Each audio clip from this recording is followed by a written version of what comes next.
ਵੈਰੂ ਸਾਹਿਬ ਤੁਸੀਂ ਸਰਕਾਰਾਂ ਦੀ ਕਾਰਜਕਾਰੀ ਨੂੰ ਕਿਵੇਂ ਦੇਖਦੇ ਹੋ? ਕਾਂਗਰਸ ਹੋਵੇ, ਅਕਾਲੀ ਹੋਵੇ, ਬੀਜੇਪੀ ਹੋਵੇ ਜਾਂ ਕੋਈ ਝਾੜੂ ਵਾਲੇ ਹੋਣ, ਸਾਡੇ ਪ੍ਰਤੀ ਇਹਨਾਂ ਦੀ ਸੋਚ ਇੱਕ ਹੈ। ਪੂਰੇ ਇੱਥੋਂ ਦੇ ਵਾਸੀਆਂ ਨੂੰ ਅਪੀਲ ਕੀਤੀ ਵੀ ਕਿਸਾਨਾਂ ਉੱਤੇ ਬਹੁਤ ਵੱਡਾ ਨਰਿੰਦਰ ਮੋਦੀ ਦਾ ਵਾਰ ਹੈ। ਜੇ ਇਹਨੂੰ ਨਾ ਰੋਕਿਆ ਕਿਸਾਨ ਤਬਾਹ ਹੋ ਗਏ ਤੇ ਆਪਾਂ ਵੀ ਇਹਦੀ ਲਪੇਟ 'ਚ ਆ ਜਾਵਾਂਗੇ। ਮੋਦੀ ਨੇ ਅਦਾਲਤਾਂ ਨੂੰ ਵੀ ਕੰਟਰੋਲ ਕਰ ਲਿਆ, ਮੋਦੀ ਨੇ ਮੀਡੀਆ ਨੂੰ ਵੀ ਕੰਟਰੋਲ ਕਰ ਲਿਆ ਤੇ ਮੋਦੀ ਨੇ ਸਾਰਿਆਂ ਸੂਬਿਆਂ ਦੀਆਂ ਜਿਹੜੀਆਂ ਤਾਕਤਾਂ ਨੇ ਉਹ ਵੀ ਹੱਥ ਵਿੱਚ ਕਰਨ ਵਾਸਤੇ ਆਪਣਾ ਇੱਕ ਮੁਹਿੰਮ ਸ਼ੁਰੂ ਕੀਤੀ ਹੋਈ ਹੈ।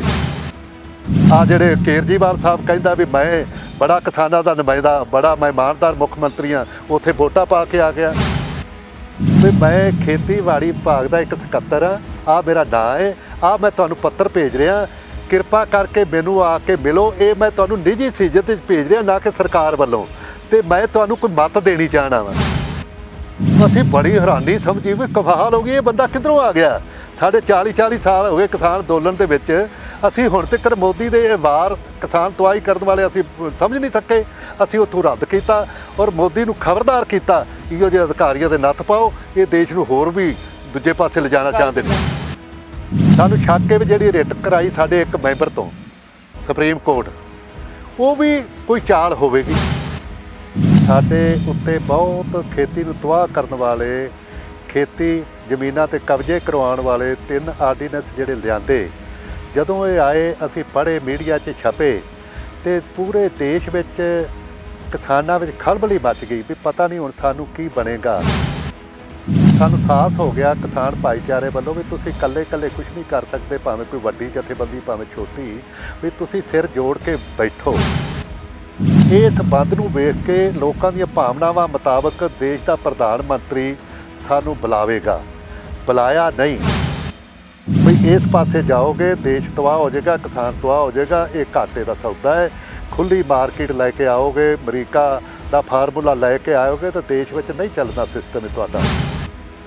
ਤੇ ਅਸੀਂ ਨਰਿੰਦਰ ਮੋਦੀ ਨੂੰ ਵਾਰ-ਵਾਰ ਬੇਨਤੀ ਨਹੀਂ, ਹੁਣ ਖਬਰਦਾਰ ਕਰ ਰਹੇ ਹਾਂ, ਜੇ ਤੂੰ ਰਾਜ ਅਗਲੇ ਸਮੇਂ 'ਚ ਚਲਾਉਣਾ ਹੈ, ਤੁਹਾਨੂੰ ਵੋਟਾਂ ਮਿਲੀਆਂ ਨੇ, ਲੋਕਤੰਤਰ ਦਾ ਇੱਕ ਮੁੱਢ ਹੈ, ਤੈਨੂੰ ਪ੍ਰਧਾਨ ਮੰਤਰੀ ਬਣਾਇਆ ਤੇ ਸ਼ਾਂਤ ਬਈ ਦੇਸ਼ ਨੂੰ ਰਹਿਣ ਦੇ, ਦੇਸ਼ ਨੂੰ ਅੱਗ ਨਾ ਲਾ। ਬਾਦਲ ਨੇ ਵੀ ਅਸਤੀਫਾ ਦੇ ਦਿੱਤਾ ਹੈ ਆਪਣੀ ਵਜ਼ਾਰਤ ਤੋਂ, ਤੇ ਉਧਰ ਅਲਾਇੰਸ ਵੀ ਟੁੱਟ ਗਿਆ ਹੈ। ਅਕਾਲੀ ਦਲ ਤੇ ਬੀਜੇਪੀ ਦਾ ਜੋ ਬੜਾ ਪੁਰਾਣਾ ਚੱਲਿਆ ਆ ਰਿਹਾ ਸੀ। ਰਾਹੁਲ ਗਾਂਧੀ ਵੀ ਪੰਜਾਬ ਦੇ ਵਿੱਚ ਆ ਕੇ ਟਰੈਕਟਰ ਰੈਲੀ ਕਰ ਰਿਹਾ ਹੈ। ਜਿਹੜਾ ਸ਼੍ਰੋਮਣੀ ਅਕਾਲੀ ਦਲ ਹੈ, ਇਹ ਤਾਂ ਕਿਸਾਨਾਂ ਦੀ ਨੁਮਾਇੰਦਗੀ ਬਹੁਤ ਲੰਮੇ ਸਮੇਂ ਤੋਂ ਕਰਦਾ ਆ ਰਿਹਾ ਸੀ। ਫਿਰ ਸਿੱਖਾਂ ਦੀ ਨੁਮਾਇੰਦਗੀ ਕਰਦਾ ਅਕਾਲੀ ਦਲ, ਕਿਸਾਨਾਂ ਦਾ ਵੀ ਨੁਮਾਇੰਦਾ ਹੈ। ਸਤਿ ਸ਼੍ਰੀ ਅਕਾਲ ਦੋਸਤੋ, ਚੈਨਲ ਪੰਜਾਬੀ ਤੇ ਗਲੋਬਲ ਪੰਜਾਬ ਦੇਖ ਰਹੇ ਸਾਰੇ ਦੋਸਤਾਂ ਦਾ ਸਵਾਗਤ ਹੈ। ਦੋਸਤੋ, ਕੇਂਦਰ ਸਰਕਾਰ ਨੇ ਜੋ 3 ਕਾਨੂੰਨ ਬਣਾ ਦਿੱਤੇ ਨੇ ਖੇਤੀ ਵਿਰੋਧੀ, ਇਹਨਾਂ ਨੂੰ ਲੈ ਕੇ ਪੰਜਾਬ ਦੇ ਵਿੱਚ ਥਾਂ ਵਿਰੋਧ ਹੋ ਰਿਹਾ ਹੈ। ਉੱਥੇ ਹੀ ਇਹਨਾਂ ਵਿਰੋਧਾਂ ਦੇ ਬਾਵਜੂਦ ਪੰਜਾਬ ਦੇ ਵਿੱਚ ਥਾਂ ਸੰਘਰਸ਼ ਹੋ ਰਹੇ ਨੇ। ਅਸੀਂ ਆਪਣੇ ਚੈਨਲ ਪੰਜਾਬੀ ਤੇ ਗਲੋਬਲ ਪੰਜਾਬ ਜਰੀਏ ਤੁਹਾਨੂੰ ਇਹਨਾਂ ਸੰਘਰਸ਼ਾਂ ਦੀ ਪਲ ਦੀ ਖਬਰ ਦੇ ਰਹੇ ਹਾਂ ਅਸੀਂ, ਤੇ ਹੋਰ ਤੁਹਾਨੂੰ ਜੋ ਕਿਸਾਨੀ ਦੇ ਨਾਲ ਸੰਬੰਧਿਤ ਉਹ ਜਥੇਬੰਦੀਆਂ ਦੇ ਲੀਡਰ ਨੇ ਤੇ ਵਰਕਰ ਨੇ ਤੇ ਹੋਰ ਆਮ ਕਿਸਾਨ ਨੇ, ਉਹਨਾਂ ਤੁਹਾਡੇ ਨਾਲ ਮੁਲਾਕਾਤਾਂ ਕਰਾ ਰਹੇ ਹਾਂ ਕਿ ਉਹਨਾਂ ਦਾ ਕਹਿਣਾ ਹੈ ਕਿ ਅਸੀਂ ਬਰਬਾਦ ਹੋ ਜਾਵਾਂਗੇ ਜੇਕਰ ਸਰਕਾਰ ਆਪਣੇ ਫੈਸਲੇ ਤੋਂ ਟਸ-ਮਸ ਨਹੀਂ ਹੁੰਦੀ ਹੈ। ਅੱਜ ਅਸੀਂ ਗੱਲ ਕਰਾਂਗੇ ਸਰਦਾਰ ਸਤਨਾਮ ਸਿੰਘ ਬਹਿਰੂ ਨਾਲ। Sardar Satnam Singh Behru Indian farmer association ਦੇ ਪ੍ਰਧਾਨ ਨੇ ਤੇ ਇਸ ਲੜਾਈ ਨੂੰ ਇਹ ਬੜੇ ਕਾਨੂੰਨੀ ਤਰੀਕੇ ਤੋਂ ਦੇਖਦੇ ਨੇ ਤੇ ਧਰਤੀ ਦੇ ਉੱਤੇ, ਗਰਾਊਂਡ ਦੇ ਉੱਤੇ ਇਹਨਾਂ ਸੰਘਰਸ਼ਾਂ ਦੇ ਵਿੱਚ ਬੜੇ ਸਮੇਂ ਤੋਂ, ਬੜੇ 40-45 ਸਾਲ ਤੋਂ ਲੰਮੇ ਸਮੇਂ ਤੋਂ ਚੱਲੇ ਆ ਰਹੇ ਨੇ। ਉਹ ਗੱਲ ਕਰਦੇ ਹਾਂ ਸਰਦਾਰ ਸਤਨਾਮ ਸਿੰਘ ਬਹਿਰੂ ਨਾਲ। ਬਹਿਰੂ ਸਾਹਿਬ, ਤੁਹਾਡਾ ਸਵਾਗਤ ਹੈ। ਬਹੁਤ ਮਿਹਰਬਾਨੀ, ਧੰਨਵਾਦ। ਪਹਿਲਾ ਸਵਾਲ ਹੈ ਜਿਹੜਾ ਪੂਰੀ ਦੁਨੀਆ ਕਰੋਨਾ ਮਹਾਂਮਾਰੀ ਦੀ ਲਪੇਟ ਵਿੱਚ ਆਈ ਸੀ, ਜਿੱਥੇ ਦੁਨੀਆ ਆਈ ਸੀ, ਭਾਰਤ ਆਇਆ ਸੀ, ਸੂਬੇ ਆਏ ਸੀ, ਤੇ 5 ਜੂਨ ਨੂੰ ਪਤਾ ਨਹੀਂ ਦੇਸ਼ ਦੇ ਪ੍ਰਧਾਨ ਮੰਤਰੀ ਨੇ ਇਹਨਾਂ ਹਾਲਾਤਾਂ ਦਾ ਫਾਇਦਾ ਉਠਾਉਂਦਿਆਂ ਅਸੀਂ ਤੇ ਸਮਝਦੇ ਹਾਂ ਸਾਡੇ ਉੱਤੇ ਬਹੁਤ ਖੇਤੀ ਨੂੰ ਤਬਾਹ ਕਰਨ ਵਾਲੇ, ਖੇਤੀ ਜ਼ਮੀਨਾਂ 'ਤੇ ਕਬਜ਼ੇ ਕਰਵਾਉਣ ਵਾਲੇ 3 ਆਰਡੀਨੈਂਸ ਜਿਹੜੇ ਲਿਆਂਦੇ, ਜਦੋਂ ਇਹ ਆਏ ਅਸੀਂ ਪੜ੍ਹੇ, ਮੀਡੀਆ 'ਚ ਛਪੇ ਤੇ ਪੂਰੇ ਦੇਸ਼ ਵਿੱਚ ਕਿਸਾਨਾਂ ਵਿੱਚ ਖਲਬਲੀ ਮਚ ਗਈ ਵੀ ਪਤਾ ਨਹੀਂ ਹੁਣ ਸਾਨੂੰ ਕੀ ਬਣੇਗਾ। ਤੇ ਅਸੀਂ ਆਪਦੇ ਢੰਗਾਂ ਨਾਲ, ਸਾਰੀਆਂ ਕਿਸਾਨ ਜਥੇਬੰਦੀਆਂ ਸਤਿਕਾਰਯੋਗ ਨੇ, ਅਸੀਂ 2 ਮਹੀਨੇ 1.5 ਮਹੀਨਾ ਇਕੱਲੇ ਅਸੀਂ ਆਪਦੇ ਢੰਗ ਨਾਲ ਸੰਘਰਸ਼ ਸ਼ੁਰੂ ਕੀਤੇ। ਪਰ ਫਿਰ ਸਾਨੂੰ ਸਾਹਸ ਹੋ ਗਿਆ ਕਿਸਾਨ ਭਾਈਚਾਰੇ ਵੱਲੋਂ ਵੀ ਤੁਸੀਂ ਇਕੱਲੇ ਕੁਝ ਨਹੀਂ ਕਰ ਸਕਦੇ, ਭਾਵੇਂ ਕੋਈ ਵੱਡੀ ਜਥੇਬੰਦੀ ਭਾਵੇਂ ਛੋਟੀ, ਵੀ ਤੁਸੀਂ ਸਿਰ ਜੋੜ ਕੇ ਬੈਠੋ। ਉਹ ਅਸੀਂ ਕਿਸਾਨਾਂ ਦੇ ਸੁਝਾਅ ਕਰਕੇ ਜਾਂ ਕਿਸਾਨਾਂ ਦੇ ਦਬਾਅ ਕਰਕੇ ਜਾਂ ਕਿਸਾਨਾਂ ਦੇ ਡਰ ਮਹਿਸੂਸ ਕਰਕੇ ਅਸੀਂ ਸਾਰੀਆਂ ਹੀ ਕਿਸਾਨ ਜਥੇਬੰਦੀਆਂ ਜਿਹੜੀਆਂ ਪੰਜਾਬ ਦੀ ਧਰਤੀ ਤੇ ਕੰਮ ਕਰ ਰਹੀਆਂ ਨੇ, ਤਕਰੀਬਨ 30 ਕਿਸਾਨ ਜਥੇਬੰਦੀਆਂ ਅਸੀਂ ਸਿਰ ਜੋੜੇ ਨੇ। ਔਰ ਅਸੀਂ ਇਹ ਅੰਦੋਲਨ ਪਹਿਲੋਂ ਅਸੀਂ ਉੱਥੇ ਪੰਜਾਬ ਮੰਡੀ ਬੋਰਡ ਉੱਥੇ ਕਿਸਾਨ ਭਵਨ ਬੈਠੇ ਇੱਕ ਝੰਡਾ ਤਿਆਰ ਕੀਤਾ, ਤੇ ਝੰਡਾ ਇਹ ਸੀ ਵੀ ਸਾਰੀਆਂ ਕਿਸਾਨ ਜਥੇਬੰਦੀਆਂ ਆਪਣੇ ਆਪਣੇ ਨਾਂ ਤਾਂ ਰੱਖਣ, ਇੱਕ ਕੋਈ ਕਿਸਾਨ ਕੋਆਰਡੀਨੇਸ਼ਨ ਕਮੇਟੀ ਬਣਾਈ ਜਾਏ। ਜਿਹੜੀਆਂ ਕਿਸਾਨ ਜਥੇਬੰਦੀਆਂ ਉਦਣ ਹਾਜ਼ਰ ਸੀ, ਅਸੀਂ ਇੱਕ ਇੱਕ ਮੈਂਬਰ ਲੈ ਲਿਆ। ਸਤਨਾਮ ਸਿੰਘ ਬਹਿਰੂ ਵੀ ਕਿਸਾਨ ਕੋਆਰਡੀਨੇਸ਼ਨ ਕਮੇਟੀ ਦਾ ਮੈਂਬਰ ਹੈ। ਉਹ ਪਹਿਲੇ ਦਿਨ ਅਸੀਂ 9 ਇਕੱਠੇ ਹੋਏ, ਫਿਰ ਅਗਲੀ ਮੀਟਿੰਗ ਕੀਤੀ ਅਸੀਂ 12 ਹੋ ਗਏ, ਫਿਰ 14 ਹੋ ਗਏ। ਤੇ ਫਿਰ ਜਿਹੜੀਆਂ ਇੱਕ ਬਹੁਤ ਪ੍ਰਭਾਵਸ਼ਾਲੀ ਕਿਸਾਨ ਜਥੇਬੰਦੀਆਂ ਦਾ ਸਾਡੇ ਤਰ੍ਹਾਂ ਹੀ ਲਾਇਨ ਸੀ ਕਾਫੀ ਜਥੇਬੰਦੀਆਂ ਦਾ, ਅਸੀਂ ਉਹਨਾਂ ਨਾਲ ਫਿਰ ਤਾਲਮੇਲ ਕਰਕੇ ਤੇ ਅਸੀਂ ਇਹ ਸੰਘਰਸ਼ ਸ਼ੁਰੂ ਕੀਤਾ। ਪਹਿਲੇ ਪੜਾਅ ਦੇ ਵਿੱਚ ਅਸੀਂ ਰੋਸ ਵਜੋਂ ਇੱਕ ਆਵਾਜ਼ ਪੰਜਾਬ ਦੀ ਹਿੰਦੁਸਤਾਨ ਦੇ ਕਿਸਾਨਾਂ ਵਿੱਚ ਲੈ ਕੇ ਜਾਣਾ ਚਾਹੁੰਦੇ ਸੀ। ਪਹਿਲੇ ਅਸੀਂ 15 ਤਰੀਕ ਨੂੰ ਪਿਛਲੇ ਸਤੰਬਰ ਨੂੰ ਅਸੀਂ ਪੰਜਾਬ ਦੇ ਜਿਹੜੇ ਮੁੱਖ ਵੱਡੇ ਰੋਡ ਸੀ, ਮੇਨ ਰੋਡ ਸੀ ਆਪਣੇ ਨੈਸ਼ਨਲ ਹਾਈਵੇ, ਉੱਥੇ ਅਸੀਂ 12 ਤੋਂ 2 ਵਜੇ ਤੱਕ ਰੋਸ ਵਜੋਂ ਜਾਮ ਲਾਇਆ। ਉਹ ਜਾਮ ਵਿੱਚ ਇੰਨਾ ਹੰਗਾਰਾ ਮਿਲਿਆ, ਸਾਰੀ ਸਮੁੱਚੀ ਕਿਸਾਨ ਲੀਡਰਸ਼ਿਪ ਨੂੰ ਵਿਸ਼ਵਾਸ ਹੋ ਗਿਆ ਵੀ ਹੁਣ ਜਿੱਡੀ ਵੀ ਵੱਡੀ ਕਾਲ ਦਿੱਤੀ ਜਾਏ ਕਿਸਾਨ ਸਾਡਾ ਸਾਥ ਦੇਣਗੇ, ਕਿਸਾਨ ਸਮਝ ਚੁੱਕੇ ਨੇ। ਤੇ ਅਸੀਂ ਫਿਰ ਅੱਗੇ ਪੰਜਾਬ ਬੰਦ ਦਾ 25 ਨੂੰ ਸੱਦਾ ਦਿੱਤਾ, 25 ਸਤੰਬਰ ਨੂੰ। ਉਹਦਾ ਅਸੀਂ ਜਿੰਨਾ ਪ੍ਰਚਾਰ ਕਰਨਾ ਚਾਹੀਦਾ ਸੀ, ਜਿੰਨਾ ਇਹ ਖਿਲਾਰਾ ਖਿਲਰਿਆ ਹੋਇਆ ਸੀ, ਉਹਨਾਂ ਤਾਂ ਨਹੀਂ ਕਰ ਸਕੇ, ਪਰ ਅਸੀਂ ਹੈਰਾਨ ਰਹਿ ਗਏ। 25 ਤਰੀਕ ਨੂੰ ਹਰ ਜਿਹੜਾ ਪੰਜਾਬ ਦਾ ਵਾਸੀ, ਭਾਵੇਂ ਉਹ ਵੱਡਾ ਅਫਸਰ ਸੀ, ਭਾਵੇਂ ਮੁਲਾਜ਼ਮ ਸੀ, ਭਾਵੇਂ ਟ੍ਰੇਡ ਯੂਨੀਅਨਾਂ ਸੀ, ਭਾਵੇਂ ਵਿਦਿਆਰਥੀ ਜਥੇਬੰਦੀਆਂ ਸੀ, ਤੇ ਸਾਰੀਆਂ ਹੀ ਜਥੇਬੰਦੀਆਂ ਨੇ ਸਾਡੀ ਇੱਕ ਆਵਾਜ਼ ਬਣ ਕੇ ਪੂਰੇ ਇੱਥੋਂ ਦੇ ਵਾਸੀਆਂ ਨੂੰ ਅਪੀਲ ਕੀਤੀ ਵੀ ਕਿਸਾਨਾਂ ਉੱਤੇ ਬਹੁਤ ਵੱਡਾ ਨਰਿੰਦਰ ਮੋਦੀ ਦਾ ਵਾਰ ਹੈ, ਜੇ ਇਹਨੂੰ ਨਾ ਰੋਕਿਆ ਕਿਸਾਨ ਤਬਾਹ ਹੋ ਗਏ ਤੇ ਆਪਾਂ ਵੀ ਇਹਦੀ ਲਪੇਟ 'ਚ ਆ ਜਾਵਾਂਗੇ। ਪੂਰਨ ਆਪਣੇ ਜਿਹੜਾ ਪੰਜਾਬ ਬੰਦ ਹੋਇਆ, ਉਹ ਮੈਂ ਘੱਟੋ ਘੱਟ 80 ਸਾਲ ਦੀ ਉਮਰ 'ਚ 40 ਸਾਲ ਦਾ ਮੇਰਾ ਕਿਸਾਨ ਅੰਦੋਲਨ ਹੈ, ਤੇ ਮੈਂ ਪਹਿਲੀ ਵਾਰ ਵੇਖਿਆ ਵੀ ਇੱਕ ਫਿਰਕਾ ਤਾਂ ਸੰਘਰਸ਼ ਕਰਦਾ ਹੈ, ਸਮੁੱਚੀ ਵਸੋਂ ਭਾਈਚਾਰਾ ਉਹ ਸੰਘਰਸ਼ ਨੂੰ ਅਪਣਾ ਕੇ ਪਿੱਠ 'ਤੇ ਆਵੇ, ਤੇ ਇਹ ਬਹੁਤ ਵੱਡੀ ਮਾਣ ਵਾਲੀ ਗੱਲ ਹੈ।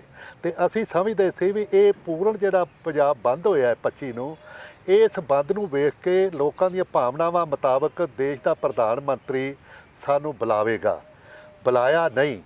ਅਸੀਂ ਫਿਰ ਸਾਹਿਬ ਅੱਗੇ ਉਸੇ ਸਵਾਲ ਤੇ ਆਉਣਾ ਸੀ, ਤੇ ਪਹਿਲਾਂ ਤੁਸੀਂ ਇਹ ਵੀ ਸਾਨੂੰ ਸਮਝਾਓ ਕਿ ਜਿਹੜੇ ਇਹ 3 ਆਰਡੀਨੈਂਸ ਨੇ ਹੁਣ ਕਾਨੂੰਨ ਬਣ ਗਏ ਨੇ ਜੋ ਸਾਈਨ ਤੋਂ ਰਾਸ਼ਟਰਪਤੀ ਦੇ ਸਾਈਨ ਤੋਂ ਬਾਅਦ, ਇਹਨਾਂ ਦਾ ਪਿਛੋਕੜ ਕੀ ਹੈ? ਪਿਛੋਕੜ ਤੇ ਬੜਾ ਡੰਕਲ ਸਮਝੌਤੇ ਤੋਂ ਲੈ ਕੇ ਬਹੁਤ ਵੱਡਾ ਅਮਰੀਕਾ ਦੇ ਦਬਾਅ ਥੱਲੇ, ਬਹੁਤ ਵੱਡੀਆਂ ਤਾਕਤਾਂ ਦੇ ਦਬਾਅ ਥੱਲੇ ਆ ਕੇ ਸਮੇਂ-ਸਮੇਂ ਉਧਰ ਨੂੰ ਸਰਕਾਰਾਂ ਜਾਂ ਪ੍ਰਧਾਨ ਮੰਤਰੀ ਜਾਂ ਉਹ ਰਹਿ ਚੁੱਕੀਆਂ ਸਰਕਾਰਾਂ ਵਧਣ ਦੀ ਕੋਸ਼ਿਸ਼ ਕਰਦੀਆਂ ਰਹੀਆਂ, ਪਰ ਕਿਸਾਨ ਅੰਦੋਲਨ ਨੇ ਅੱਗੋਂ ਰੋਕਿਆ ਉਹਨਾਂ ਨੂੰ ਬਈ ਇਸ ਪਾਸੇ ਜਾਓਗੇ ਦੇਸ਼ ਤਬਾਹ ਹੋ ਜਾਏਗਾ, ਕਿਸਾਨ ਤਬਾਹ ਹੋ ਜਾਏਗਾ, ਇਹ ਘਾਟੇ ਦਾ ਸੌਦਾ ਹੈ। ਖੁੱਲ੍ਹੀ ਮਾਰਕੀਟ ਲੈ ਕੇ ਆਓਗੇ, ਅਮਰੀਕਾ ਦਾ ਫਾਰਮੂਲਾ ਲੈ ਕੇ ਆਓਗੇ ਤਾਂ ਦੇਸ਼ ਵਿੱਚ ਨਹੀਂ ਚੱਲਣਾ ਸਿਸਟਮ ਤੁਹਾਡਾ। ਅਸੀਂ ਉਹਨਾਂ ਨੂੰ ਰੋਕਣ 'ਚ ਤਾਂ ਕਾਮਯਾਬ ਰਹੇ। ਜਦੋਂ ਇਹ ਨਰਿੰਦਰ ਮੋਦੀ ਆਇਆ, ਇਹ 2014 ਵਿੱਚ ਆਇਆ, ਉਦੋਂ ਤੋਂ ਇਹ ਸਾਰੇ ਦੇਸ਼ ਵਿਰੋਧੀ, ਕਿਸਾਨ ਵਿਰੋਧੀ ਫੈਸਲੇ ਲੈ ਰਿਹਾ ਸੀ। ਇਹ ਇੰਨਾ ਤਾਕਤਵਰ ਹੁਣ ਇਹਨੇ ਜਿਹੜਾ ਸਾਡੇ ਤੇ ਹਮਲਾ ਕੀਤਾ, ਜਿਵੇਂ ਕਰੋਨਾ ਮਹਾਂਮਾਰੀ ਦਾ ਮੈਂ ਤੁਹਾਨੂੰ ਜ਼ਿਕਰ ਕੀਤਾ, ਇਹਦਾ ਫਾਇਦਾ ਉਠਾ ਕੇ ਇਹ ਜਿਹੜੇ ਆਰਡੀਨੈਂਸ ਲਿਆਂਦੇ ਨੇ, ਇਹਨੂੰ ਅੱਛੀ ਤਰ੍ਹਾਂ ਪੜ੍ਹਿਆ ਸਾਂ, ਅੱਛੀ ਤਰ੍ਹਾਂ ਬੁੱਧੀਜੀਵੀਆਂ ਨੇ, ਮੀਡੀਆ ਨੇ ਸਾਨੂੰ ਸਮਝਾਇਆ ਹੈ। ਇਹ ਤਾਂ ਪੂਰਾ ਹੀ ਦੇਸ਼ ਦੀ ਖੇਤੀ ਨੀਤੀ ਉੱਤੇ ਜਾਂ ਦੇਸ਼ ਦੀ ਜ਼ਮੀਨ ਉੱਤੇ ਕਬਜ਼ਾ ਕਰਾਉਣ ਵਾਸਤੇ ਕਾਰਪੋਰੇਟ ਘਰਾਣਿਆਂ ਦਾ ਰਾਹ ਪੱਧਰਾ ਕਰਨ ਲਈ ਇਹ ਲੈ ਕੇ ਆਏ ਨੇ। ਪਹਿਲੋਂ ਇਹ ਸ਼ਾਂਤਾ ਕੁਮਾਰ ਕਮਿਸ਼ਨ ਇਹਨੇ 2014 ਵਿੱਚ ਹੀ ਬਣਾਤਾ ਸੀ, ਉਹਦੇ ਤੋਂ ਰਿਪੋਰਟ ਕਰਾ ਲਈ ਵੀ MSC ਨੂੰ ਖਤਮ ਕਰਨ ਵਾਸਤੇ FCI ਜਿਹੜਾ ਭਾਰਤ ਸਰਕਾਰ ਦਾ ਮੁੱਖ ਅਦਾਰਾ ਹੈ, ਉਹ ਖਰੀਦ ਪ੍ਰਬੰਧਨ ਦੇ ਉਹਨੂੰ ਕਿਉਂ ਨਾ ਭੰਗ ਕੀਤਾ ਜਾਏ, ਤੇ ਉਹਦੇ ਤੇ ਅਮਲ ਕਰਵਾਉਣ ਵਾਸਤੇ ਇਹ ਆਰਡੀਨੈਂਸ ਆਏ ਨੇ। ਖੁੱਲ੍ਹੀ ਮੰਡੀ ਜਿਹਨੂੰ ਕਹਿੰਦੇ ਨੇ, ਇੱਕ ਦੇਸ਼ ਇੱਕ ਮੰਡੀ, ਇਹਨੂੰ ਅਸੀਂ ਅੱਛੀ ਤਰ੍ਹਾਂ ਬਰੀਕੀ 'ਚ ਸਮਝਿਆ, ਔਰ ਬਰੀਕੀ 'ਚ ਸਾਰੀ ਜਨਤਾ ਨੇ ਸਮਝਿਆ, ਤਾਂ ਹੀ ਸਾਡਾ ਸਹਿਯੋਗ ਦੇ ਰਹੇ ਨੇ ਵੀ ਤੁਸੀਂ ਅੱਗੇ ਲੱਗੋ, ਅਸੀਂ ਤੁਹਾਡੀ ਆਵਾਜ਼ ਬਣਾਂਗੇ, ਤੇ ਅਸੀਂ ਬੜੇ ਹੌਸਲੇ ਵਿੱਚ ਹਾਂ। ਤੇ ਇਹ ਜਿਹੜੇ ਆਰਡੀਨੈਂਸ ਨੇ ਦੋ ਰਾਇਆਂ ਨਹੀਂ, ਇਹ ਕਿਸਾਨ ਨੂੰ ਤਬਾਹ ਕਰਨ ਵਾਲੇ, ਇਹਦਾ ਤਾਂ ਨਾ ਹੀ ਅਸੀਂ ਕਿਸਾਨਾਂ ਦੇ ਮੌਤ ਦੇ ਬਰੰਟ ਰੱਖ ਲਿਆ, ਤੇ ਤਾਂ ਕਰਕੇ ਇਹ ਅੰਦੋਲਨ ਸਾਡਾ ਹੁਣ ਬਹੁਤ ਜ਼ਿਆਦਾ ਇਹ ਪ੍ਰਭਾਵਸ਼ਾਲੀ ਹੈ, ਕਿਉਂਕਿ ਅਸੀਂ ਸ਼ਾਂਤਮਈ ਕਰ ਰਹੇ ਹਾਂ। ਸਾਨੂੰ ਇਹਦੇ ਵਿੱਚ ਬੜੀ ਭਰੋਸਾ ਹੈ। ਅਸੀਂ ਅੰਤ ਨੂੰ ਦੇਰ ਸਵੇਰ, ਸਾਡਾ ਟਾਈਮ ਵੱਧ ਮੋਦੀ ਲਵਾ ਸਕਦਾ ਹੈ, ਪਰ ਜਿੱਤਾਂਗੇ ਅਸੀਂ। ਗੋਡੇ ਉਹਨੂੰ ਹੀ ਟੇਕਣੇ ਪੈਣਗੇ, ਕਿਉਂਕਿ ਸਾਡੀ ਸੰਵਿਧਾਨਕ ਲੜਾਈ ਹੈ। ਸਾਡਾ ਖੇਤੀ ਜਿਹੜਾ ਪਹਿਲਾਂ ਤਾਂ ਭਾਰਤ ਦੀ ਪਛਾਣ ਹੀ ਦੁਨੀਆ ਵਿੱਚ ਖੇਤੀ ਦੇਸ਼ ਹੈ ਤੇ ਆਹ ਖੇਤੀ ਪ੍ਰਧਾਨ ਸੂਬਾ ਪੰਜਾਬ ਹੈ। ਪੰਜਾਬ ਦੇ ਵਿੱਚੋਂ ਇਹ ਕਿਸਾਨ ਅੰਦੋਲਨ ਕਿਉਂ ਸ਼ੁਰੂ ਹੋਇਆ? ਕਿਉਂਕਿ ਕਿਸਾਨ ਖੇਤੀ ਪ੍ਰਧਾਨ ਸੂਬਾ ਹੋਣ ਕਰਕੇ ਵੱਧ ਸੱਟ ਸਾਨੂੰ ਵੱਜਣੀ ਹੈ। ਤਾਂ ਕਰਕੇ ਅਸੀਂ ਮਤਭੇਦ ਭੁਲਾ ਕੇ ਅਸੀਂ ਇੱਕ ਪਲੇਟਫਾਰਮ ਤੇ ਕਿਸਾਨ ਕੋਆਰਡੀਨੇਸ਼ਨ ਕਮੇਟੀ ਦੇ ਨਾਂ ਉੱਤੇ ਇਹ ਕਿਸਾਨ ਅੰਦੋਲਨ ਸ਼ੁਰੂ ਕੀਤਾ ਹੈ। ਇਸ ਅੰਦੋਲਨ ਨੇ ਹੁਣ ਇੰਨਾ ਰੰਗ ਵਟਾਇਆ ਹੈ। ਹਰਿਆਣਾ ਵੇਖ ਲਓ, ਹਰਿਆਣੇ ਦੇ ਕਿਸਾਨ ਉੱਥੋਂ ਦੀ ਸਾਰੀ ਬੱਸੋਂ ਬਾਗੀ ਹੋਈ ਪਈ ਏ। ਠੀਕ ਹੈ, ਉਹਨਾਂ ਨੂੰ ਗੋਲੀ ਨਾਲ ਦਬਾਉਣ ਦੀ ਕੋਸ਼ਿਸ਼ ਕਰ ਰਹੇ ਨੇ, ਪਰ ਉਹ ਗੋਲੀ ਨਾਲ ਦੱਬਣ ਵਾਲੇ ਬਹਾਦਰ ਕਿਸਾਨ ਹਰਿਆਣੇ ਦੇ ਨਹੀਂ ਹੈਗੇ। ਉਹ ਅੱਗੇ ਹੀ ਵੱਧਦੇ ਜਾਣਗੇ। ਅੱਗੇ ਅਸੀਂ ਯੂਪੀ ਜਾ ਵੜੇ, ਮੱਧ ਪ੍ਰਦੇਸ਼ ਜਾ ਵੜੇ, ਰਾਜਸਥਾਨ ਜਾ ਵੜੇ। ਇਹ ਕਿਸਾਨ ਅੰਦੋਲਨ ਬਹੁਤ ਜ਼ਿਆਦਾ ਵਿਸ਼ਾਲ ਹੁੰਦਾ ਜਾ ਰਿਹਾ ਹੈ ਤੇ ਅਸੀਂ ਨਰਿੰਦਰ ਮੋਦੀ ਨੂੰ ਵਾਰ-ਵਾਰ ਬੇਨਤੀ ਨਹੀਂ, ਹੁਣ ਖਬਰਦਾਰ ਕਰ ਰਹੇ ਹਾਂ। ਜੇ ਤੂੰ ਰਾਜ ਅਗਲੇ ਸਮੇਂ 'ਚ ਚਲਾਣਾ ਹੈ, ਤੁਹਾਨੂੰ ਵੋਟਾਂ ਮਿਲੀਆਂ ਨੇ, ਲੋਕਤੰਤਰ ਦਾ ਇੱਕ ਮੁੱਢ ਹੈ, ਤੈਨੂੰ ਪ੍ਰਧਾਨ ਮੰਤਰੀ ਬਣਾਇਆ ਤੇ ਸ਼ਾਂਤਮਈ ਦੇਸ਼ ਨੂੰ ਰਹਿਣ ਦੇ, ਦੇਸ਼ ਨੂੰ ਅੱਗ ਨਾ ਲਾ। ਨਰਿੰਦਰ ਮੋਦੀ ਸਰਕਾਰ ਜਦੋਂ 2014 ਦੀ ਇਲੈਕਸ਼ਨ ਸੀ, ਪਹਿਲੀ ਵਾਰ ਸੱਤਾ ਦੇ ਵਿੱਚ ਇਹ ਬੀਜੇਪੀ ਸਰਕਾਰ ਆਈ ਸੀ, ਤਾਂ ਉਦੋਂ ਕਹਿਣਾ ਸੀ ਕਿ ਅਸੀਂ ਕਿਸਾਨਾਂ ਨੂੰ ਸਵਾਮੀਨਾਥਨ ਰਿਪੋਰਟ ਦੇ ਅਨੁਸਾਰ ਭਾਅ ਦੇਵਾਂਗੇ। ਪਰ ਇਹ ਤਾਂ ਹੁਣ ਭਾਅ ਤਾਂ ਕੀ ਦੇਣਾ ਸਵਾਮੀਨਾਥਨ ਰਿਪੋਰਟ ਦੇ ਅਨੁਸਾਰ, ਪਰ ਇਹ ਤਾਂ ਖੇਤੀ ਤੇ ਇੱਕ ਬੜਾ ਵੱਡਾ ਹਮਲਾ ਕੀਤਾ ਗਿਆ।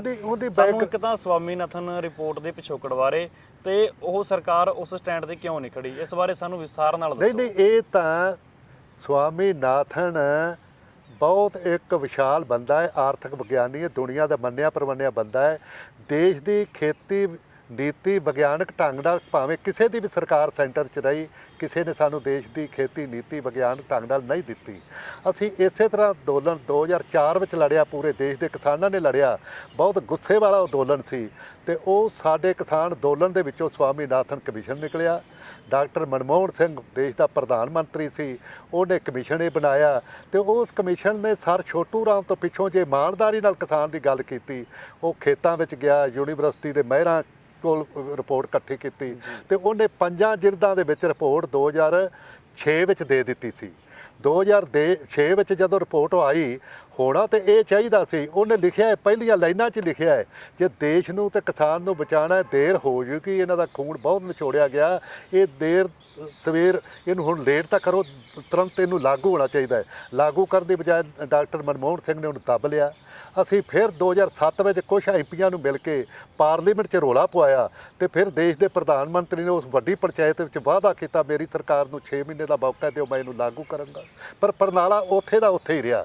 ਅਸੀਂ ਸੰਘਰਸ਼ ਵੀ ਕਰਦੇ ਰਹੇ, ਜਦੋਂ ਸਾਡੀ ਨਹੀਂ ਪੇਸ਼ ਗਈ ਸੰਘਰਸ਼ ਨਾਲ ਸੁਪਰੀਮ ਕੋਰਟ ਦੇ ਵਿੱਚ ਰਿਟ ਵੀ ਪਾਈ ਸੀ। ਹਾਂ, ਉਹਦੀ ਮੈਂ ਬੈਕਗ੍ਰਾਉਂਡ ਦੱਸਣ ਲੱਗਾ। ਜਦੋਂ ਸਾਡਾ ਕਿਸੇ ਪਾਸੇ ਰਸਤਾ ਬੰਦ ਹੋ ਗਿਆ, ਫਿਰ ਮੈਂ 2011 ਵਿੱਚ MS ਸਵਾਮੀਨਾਥਨ ਫਾਰਮੂਲੇ ਨੂੰ ਲਾਗੂ ਕਰਵਾਉਣ ਵਾਸਤੇ ਮਾਣਯੋਗ ਸੁਪਰੀਮ ਕੋਰਟ ਦੇ 3 ਜੱਜਾਂ ਵਾਲੇ ਬੰਚ ਦੇ ਸਾਹਮਣੇ ਰੱਖਿਆ। ਕਿੰਨੀਆਂ ਕਿਸਾਨਾਂ ਦੀਆਂ ਖੁਦਕਸ਼ੀਆਂ ਹੋਈਆਂ, ਕਿੰਨਾ ਘਾਟਾ ਪਿਆ, ਇਹ ਕਿਸਾਨ ਆਪਣੇ ਬਚਾਉਣ ਵਾਸਤੇ ਸਵਾਮੀਨਾਥਨ ਕਿਉਂ ਜ਼ਰੂਰੀ ਹੈ।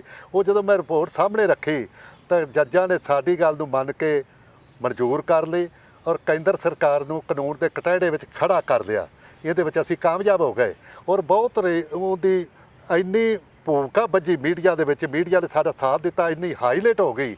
ਕਾਂਗਰਸ ਪਾਰਟੀ ਪੂਰੀ 100% ਬਦਨਾਮ ਹੋ ਗਈ ਤੇ ਬੀਜੇਪੀ ਨੇ ਫਿਰ ਪੱਤਾ 2014 ਵਿੱਚ ਖੇਡਿਆ।